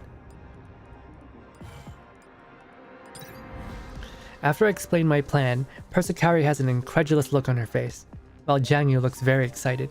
We're going to give Big Sis a surprise? I like it. Discuss the surprise. Professor, I'd like to shoot a movie to convey my wishes to Big Sis. Jiangyu flashes of inspiration meets with both my and Persicaria's approval. Now I'll be able to show Big Sis how much I've grown. But does the Oasis have the suitable facilities and equipment for it? We do, so don't worry. We've got all kinds of talented people here. Perhaps we might be able to put together an all-star cast for the production you have in mind.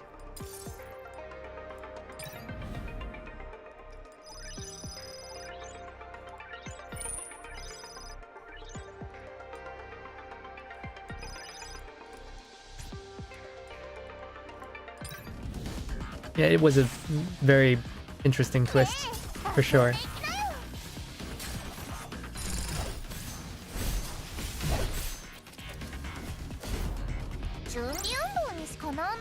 Is this a prequel? It is. I guess this is like the planning before they decide to make the movie. Greetings, greetings. Whoa, I'm actually feeling a little excited. It's not often you come face to face with an action movie star that you keep seeing on the silver screen. Come to think of it, Miss Kurosawa's workshop has all the original BGs for every movie where Jiangyu has made an appearance. This is Nora. She's a marvelously creative scriptwriter. You may have heard of her before, Jiangyu. Huh? You want me to go back to my old job? Granted, I'd be happy to. Nora states her conditions, which are the insertion of various horror elements in the story, but I politely refuse her. After an entire day of discussion with Jiangyu, she produces a draft for a script. I mean, it's the new year, so let's lay off on the scares. Yeah, no B-movie. No B-movie horror script. Not allowed.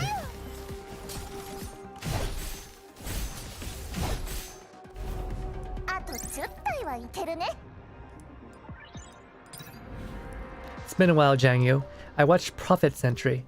Your moves are more polished compared to how they were in Jazz Hound. Surprisingly enough, Jiangyu and Magnilda work together quite often in real life.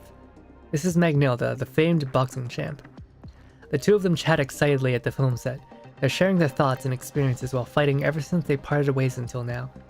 Jiangyu learned many different styles of martial arts from various people during her time abroad.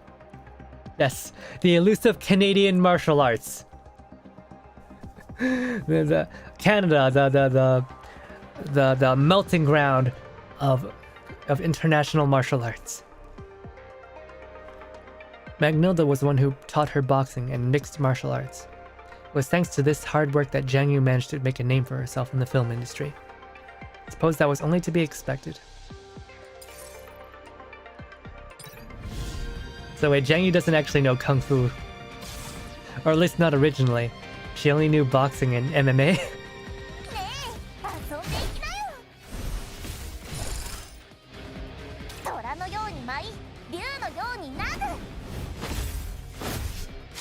Definitely is flashy with all those acrobatics.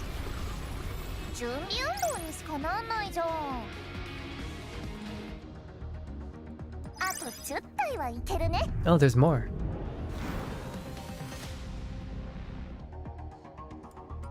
Can't think of a Canadian pun martial arts, right? While I'm not one to follow popular culture, it is an honor to meet you, Miss Jiangyu. Python is as stern as ever when dealing with others. Given the outline of Nora's script, he's the only one who can play a certain important character in it, both in terms of technique and size. A difference in their physiques is even more marked than with Magnilda. Makes me think of a movie where that Wing Chun master fought a boxing champ. You remember that time that Donnie Yen fought? Wait, who was it? Who was? Shoot, what was that guy's name? The big fast African man. I don't. His name does not. His name eludes me right now. Shoot. It was in Ip Man 3, I believe, where Donnie Yen fought against. Shoot. What was his name? It's a really famous boxer. I'm gonna look it up. Ip Man 3. Donnie Yen versus Mike Tyson. That's who it was. Yeah, that time that Donnie Yen fought Mike Tyson. So you're a soldier, Mr. Python. Lots of ex-soldiers end up becoming action choreographers after retiring, and they were all super strict. While listening to their conversation, I came to know that despite their similarities, Jiangyu and Diane had in their underlying structure, the fine details of their respective designs differ greatly from each other. The fact that they're so close despite their deep differences only serves to make their bond that much more rare. And precious. Very, very, very precious.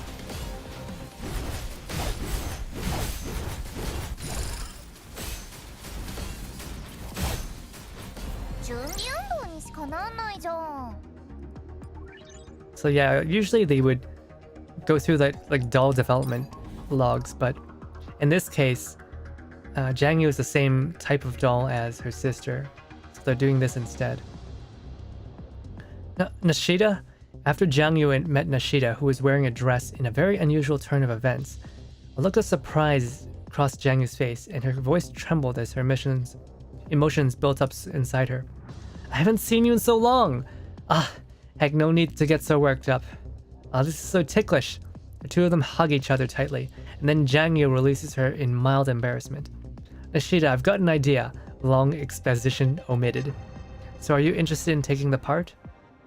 We haven't performed together in a long time. Looks like the two of them go way back. First mission. The first image of Danboru is Yuri with his sister. I'm not surprised. I'm not even surprised. No, I'm not actually a big fan of Yuri. I feel like when I was younger I was like really into it, but I think like the thematics just aren't that interesting to me. I'm the 14th generation head of S. Wait, what? I am the 14th generation head of the S poster troll style, Kuro, and just now, the moment we open the door, the brightly lit livestream studio suddenly falls ominously silent. And this is, I introduced myself just now, didn't I? I'm the top-notch stream host. I'm biting my tongue. Wow, are you really that amazing? Oh, inheritor of the S poster troll style. Care to show us your skills? Huh? Are you serious? The stream channel boils with Danmaku, and a very nervous Kuro tries her best to do a backflip, but ends up face planting instead. I can make you a true 14th generation heir to the S poster troll style though.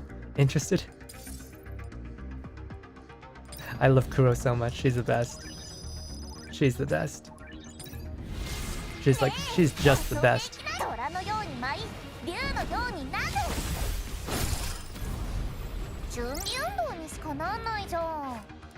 S poster troll style. Shit poster troll style. Oh my god. The plan is working out surprisingly well. It seems the Oasis really is full of talented people. After that, we found a few more suitable people to serve as actors, and got a ton of heavy-duty filming equipment from Burbank. And eventually Persicaria, who had been skeptical about the whole thing, eventually voiced her wholehearted support of the project. I only mentioned it because I was confident it would work out. I look over to Jiangyu, who's staring by the window. However, the look on her face is a mix of thoughtfulness and admiration. Everything is in order, save the east wind. But can I seize the opportunity? Perhaps if it were in the past, I might have said yes, without any hesitation. However, I think about how I want to show how I've grown to Big Sis, that I haven't seen in so long. I want to show her my good side, that I've already managed to catch up to her. You can do it, Jiangyu, and I'm not just being polite here. I genuinely believe that.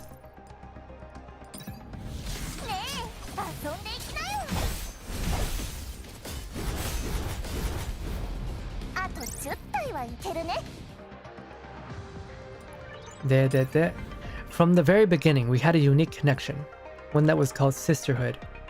Even though we differed in many ways, one was pure and bright as moon, while the other sparkled like the stars, although the former greatly outshone the latter. Don't get me wrong, I've never been jealous of Big Sis, but I really envy her. I want to follow in her footsteps. I want to be like her. Was that why you chose to go overseas? That's right. That was the wish that drove me on my journey to another country. Although it was lonely abroad, with no one to confide in and no warm places for me to flee to. Big Sis, I've improved myself, and I wanted to give you a surprise, but then you vanished. Now I've managed to find you again, but what? But what? Out of the way, wisdom. We're doing stuff.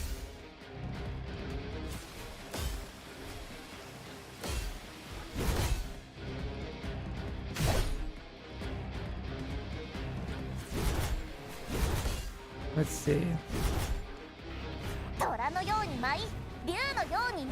Tried to look up Jiangyu's VA and it's unknown. Wait, it's unknown? There's no way she's unknown. I don't believe that. I don't believe that. Not for a second. We're going to start filming tomorrow. Are you ready, Jiangyu? Yep. Or, why did I have a feeling I've forgotten something? Did you forget to register, perhaps? Seems like it. Let's finish up the registration procedures. Permission registered. Signature origin, Oasis Sector. CM Entertainment 2.0B. Project Neurocloud membership verified. The exiles welcome you, Jiangyu. Now then, everything's ready, so go give your big sis a surprise. あと10体はいけるね。 Oh, not that she's an unknown actress, but that nobody in English knows who the actress is. Huh? That is, that's interesting. Well, let's roll for her and then we'll read her bio. Alright, streamer luck. Let's go. Give me Jiangyu in 10 polls. I want Jiangyu right now.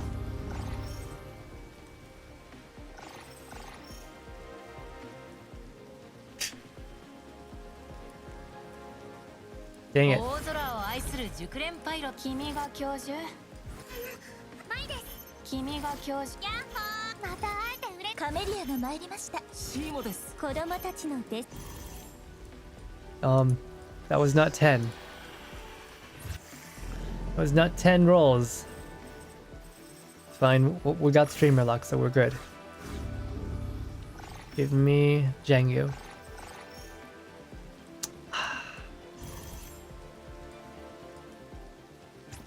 Start using their gold or dust.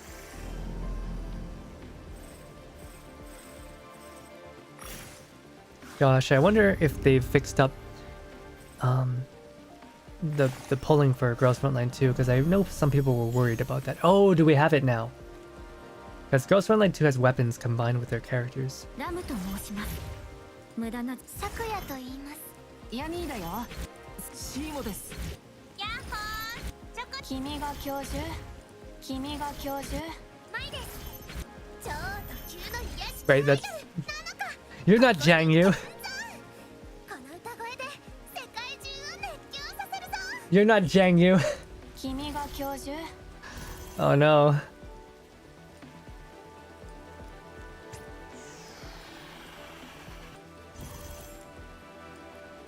That's 40 rolls. 50 rolls. Oh yeah, we do not have the luck on our side today.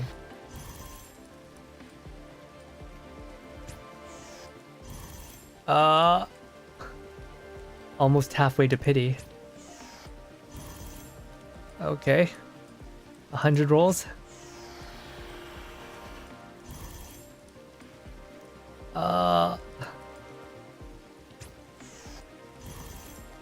Wow, this is a first. 120 rolls, all right. 刺繍マイスター、ツイックスが来たよ。針穴に糸を通すような細かい作業がすっごく得意なんだ。I mean, okay. I needed you, but you're not who I wanted.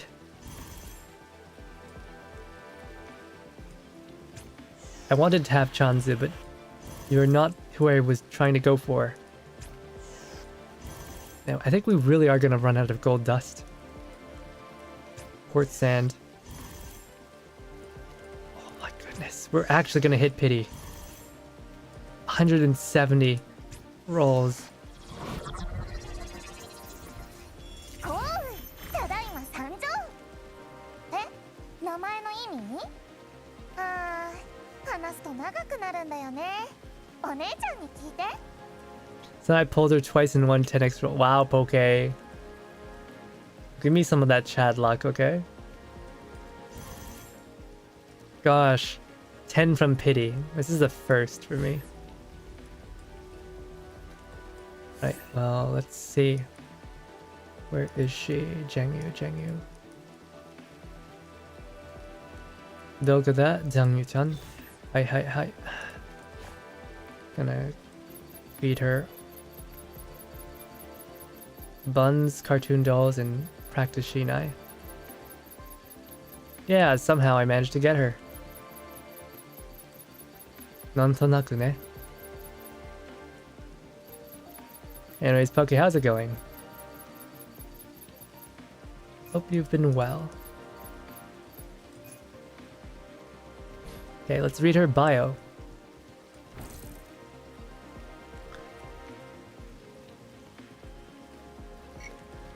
Vocation martial arts actress. CMNT 2.0B. Birthday November 27th. Yeah, it's actually going to be my birthday soon. Next week, actually. I wonder if I should do something for it. I haven't planned anything yet. Bit early shift 96. Ah, I see. Oh, it's 7 now. Well, otsukare-sama. Good work on your job. Feel free to relax.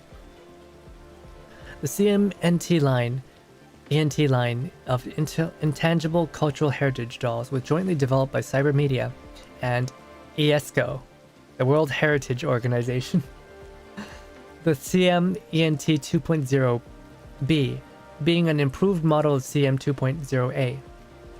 In light of the characteristics and flaws of the A, Cybermedia improved the B's bodily output and equipped it with a sensor control program, which is still covered by confidentiality agreements.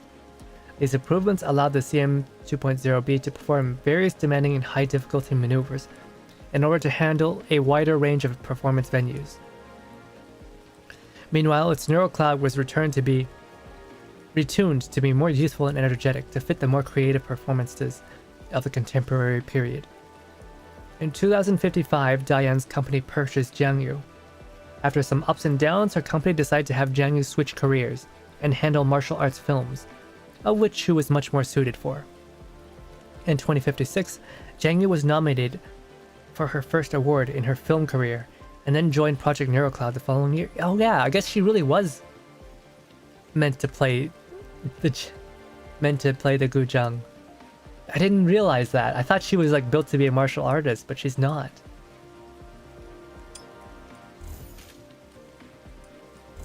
Okay, let's read her profiles.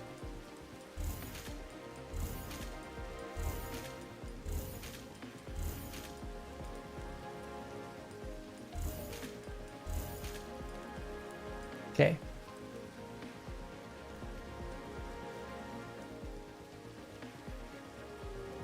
The arrival of Jiangyu can be traced back to the operational performance of her predecessor, Diane. After considering Diane's incredibly expensive maintenance costs and shortcomings in handling task loads, the company emphasized the need for an improved athletic performance and resilience when placing an order for the 2B. Cybermedia engaged a designer with a unique personal style for this project, who especially adjusted the new doll's activity structure, equipped it with mobility modules and featuring enhanced agility, and a load control module to balance its output. The adjusted structure greatly shrank the amount of time needed for upkeep, removing the need for additional maintenance work beyond scheduled inspections, which successfully cut down on servicing costs. Okay, but apparently Diane is high maintenance. In order to match her up to Diane, the doll designers named the doll Jiangyu, and the designated two of them sisters. The company's plan was for Jiangyu to reach new audiences by compensating for her elder siblings' weaknesses. She was to be responsible for small-scale performances and recitals, showcasing innovative musical pieces. However, nobody expected the eccentric practices of Jiangyu's designer. All of the newly added modules took up so much computational space. She did not have enough free processing power to support performance. She does have ADD. She does have ADD. She did not have Diane's surpassing manual dexterity. In fact, her excessive physical output resulted in the destruction of many musical instruments. Records show that Jiangyu broke 11 guzhangs, 27 boxes of strings, and 5 speakers from the date of her awakenings to her final concert, as well as damaging the stage from falls 23 times, a figure which surpassed the previous damage occurred by her entire performance troupe combined. Holy. Happy early day. Oh, thank you. Thank you very much. Hopefully we can have some fun. I'm thinking karaoke.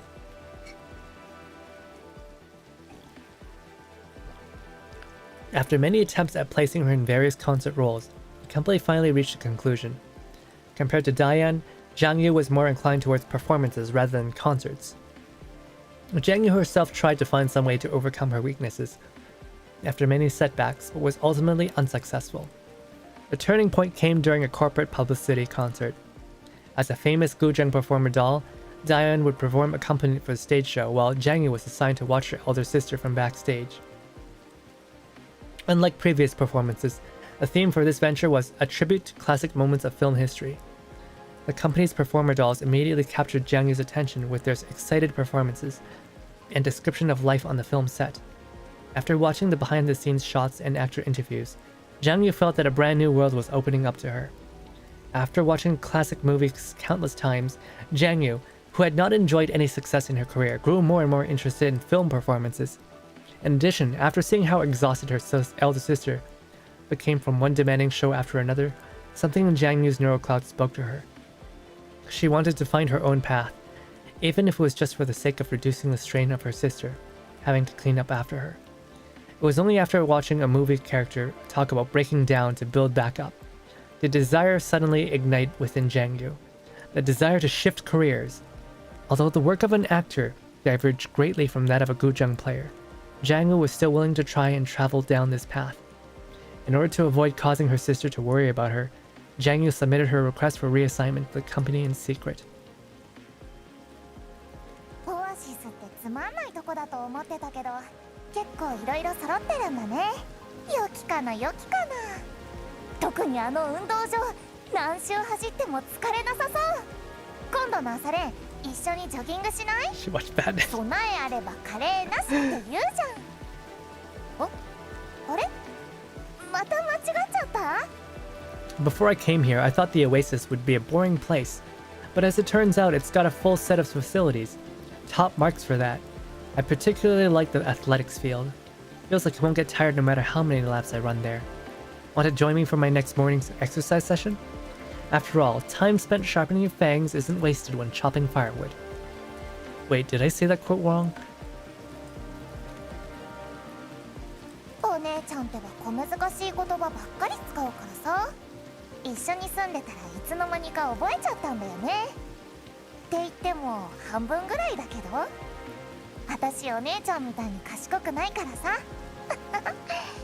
料理も下手だし、ファッションもよくわかんないし、あんな風に丁寧に生活できっこないよ。でも私にだっていいとこあるよ。細かいことにこだわらないし、たくましいからどこでもやっていける。食べ物と住むところと鍛錬できる場所さえあれば、それで満足なんだ。 So she's the energetic, low maintenance fun girl.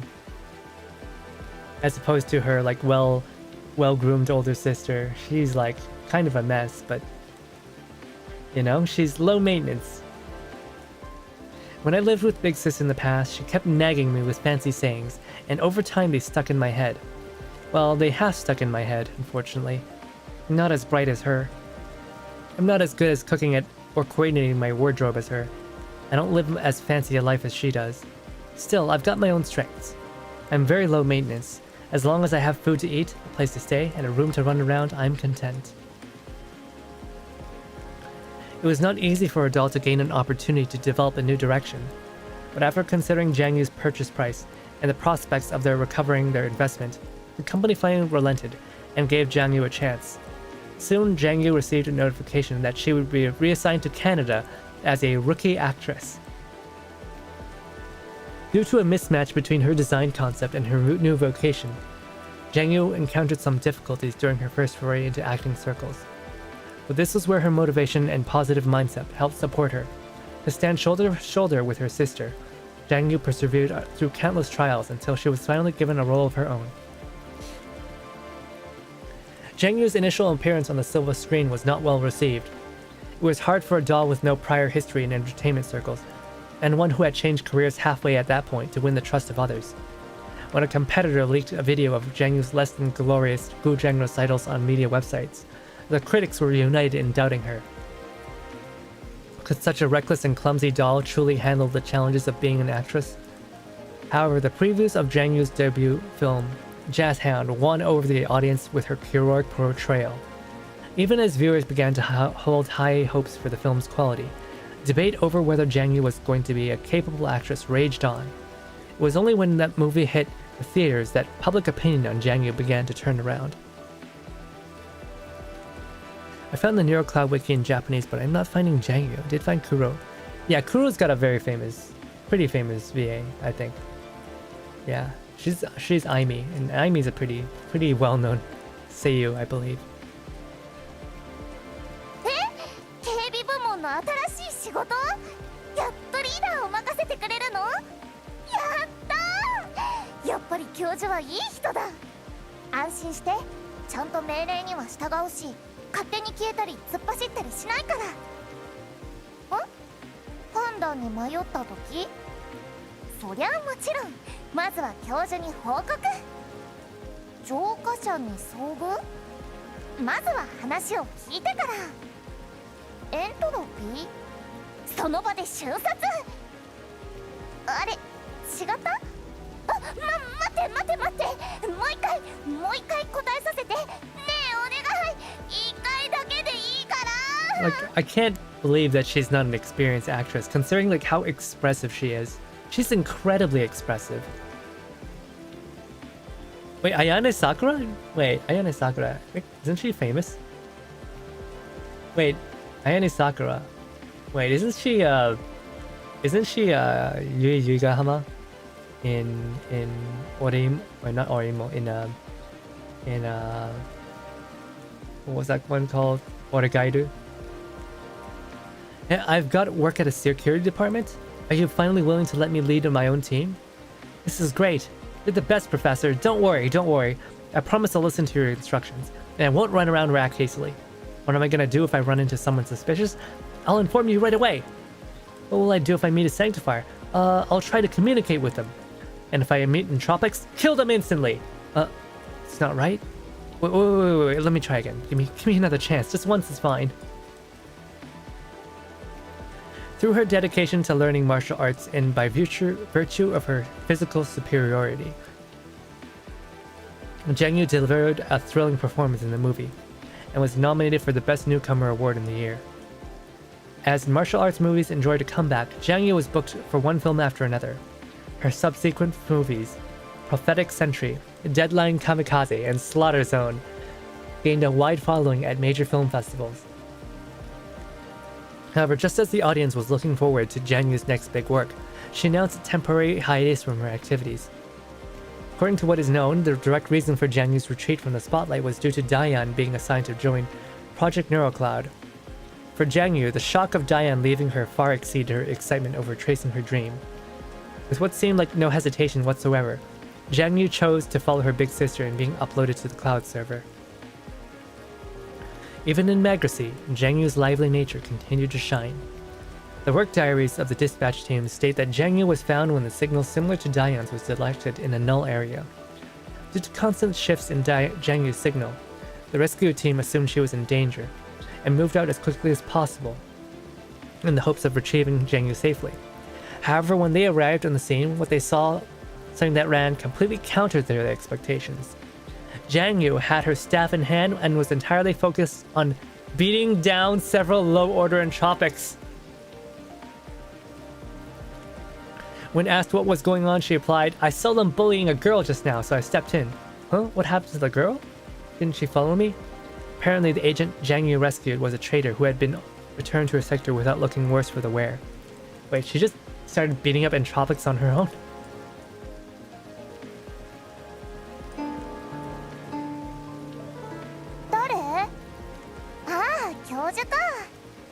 何よ、その妖怪でも見たような顔は。忘れたの？私だって昔は古装の演奏用人形だったんだよ。サイバーメディアのアホンダラども、素体を身軽にするだけしといて演奏用の演算スペース残しとくの忘れちゃうんだから。だからお姉ちゃんの後を継ぐのは諦めて、仕方なくアクション俳優に転向したってわけ。残念？全然。座ったまま一日中楽器弾いてた生活から解放されてせいせいしてるよ。でも時々思うんだ。私がもっとちゃんとしてたらお姉ちゃんのプロジェクトも打ち切られずに済んだんじゃないかって。 Oh, who's there? Oh, it's you, Professor. Why do you look like you've seen a ghost? Have you forgotten that I started out as a Gujang performance doll? The thing is, those dorks in in cybermedia were single-mindedly focused on raising my body's agility, but forgot to give my neural cloud enough computational space to handle. She doesn't have enough RAM. They didn't install enough RAM in her, which is why I couldn't take over from Big Sis, and ended up being a martial arts actress instead. Do I think it's a shame? Of course not. Rather, I'm glad I didn't have to sit on my ass playing the zither all day. It's really liberating. It's just that sometimes, I think that if I've only been able to do my job well, Big Sis's project wouldn't have gotten axed. Jiangyu enjoyed the same degree of popularity as Diane during her life in the Oasis. Besides her fame as a martial arts actress and a movie star, her own nature contributed greatly to this. Unlike the gentle and demure Diane, Jiangyu's lively and energetic personality allowed her to blend in easily with everyone from her first moments in the Oasis. Although when the time comes for her to fight, she's also quite the blender when it comes to beating up the enemy. Although Jiangyu seemed entirely ignorant of her own charm, the dolls she hung around were often drawn to her energy. Ashida, who enjoyed a deep relationship with Jiangyu in real life, was especially aware of this, and the two of them started working together on new productions, after being reunited in the cloud server. However, Jiangyu's ties with her sister are more nuanced than her other interpersonal relationships. Ever since they met again in the Oasis, Jiangyu and Diane soon resumed the closeness of their prior lifestyles. Diane can always be seen around Jiangyu, whether it's making food, tidying up her clothes for her, or even when the two of them were just moving around together. There was even a popular thread on Oasis Chan talking about how I met Jiangyu in the middle of the night in the recreation zone as she was avoiding Diane while eating instant food. That sounds like a light novel title. Naturally, the star of the show in question received quite a long lecture from Diane afterwards.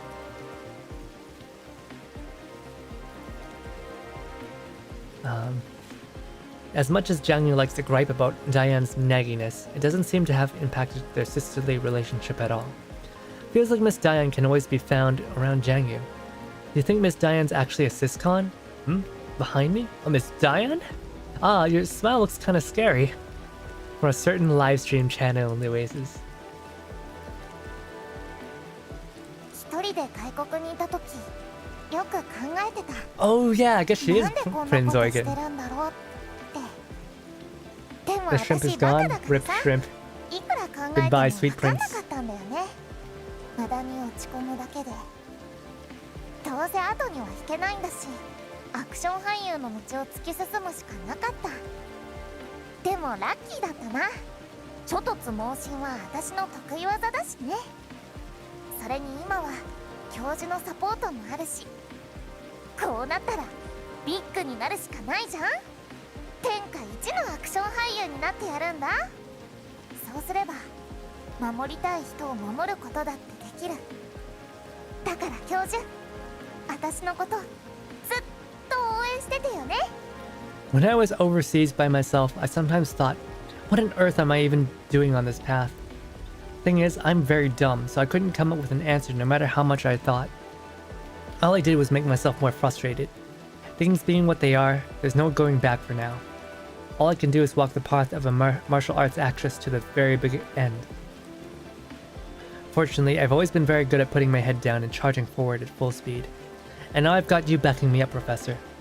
With that being the case, I'm even more determined to make a name for myself. I'll become #1 to show everyone just what I can do, until I'm strong enough to protect anyone I want to protect. Therefore, you need to back me up all the way, okay, Professor?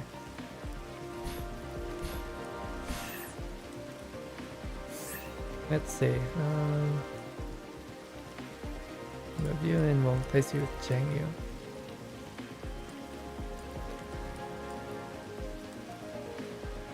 I want to see what her quotes are. I think we've already listened to her quotes. 夜はカップラーメンにしよう。なーに Wait, 今 what? 日夜はカップラーメンにしようっと。お湯を入れて3分待てば。あ、お姉ちゃんには絶対内緒だ Instant からね。 noodles for dinner? She's just like me! Oh, shoot, you guys couldn't see. Let me switch it 夜 again. に焼きそば夜はカップラ Look at that. Instant noodles for dinner. All we need is hot water in a few minutes. She's just like me.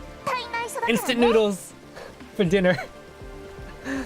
Instant noodles for dinner and breakfast. Oh my gosh.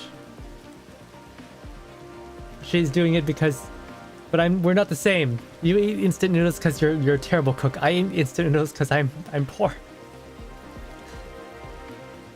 I'll post the Actors Anime News Network profile. Okay, we'll check that out later.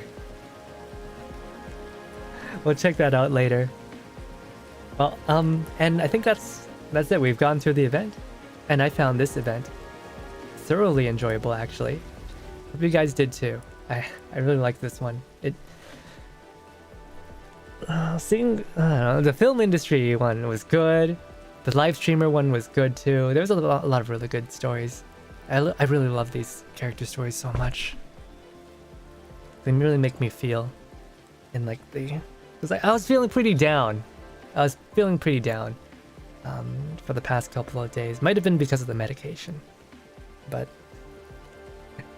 once I started reading this, I was just like, things feel good all of a sudden. And it helps that Jiangyu is such a bright and energetic character too. Yeah, she's such a darling. But anyways, tomorrow we're going to be streaming at 7 p.m. We might not actually stream it on my channel. I'm going to be doing a collab with a fellow Vtuber named Hakuya Newgate. He's actually a Korean Vtuber, but he streams in English. So he streams in English, but he's in Japan time. So when I stream at 7 p.m., it'll be like around 11 a.m. for him. And so it's probably going to be on his channel.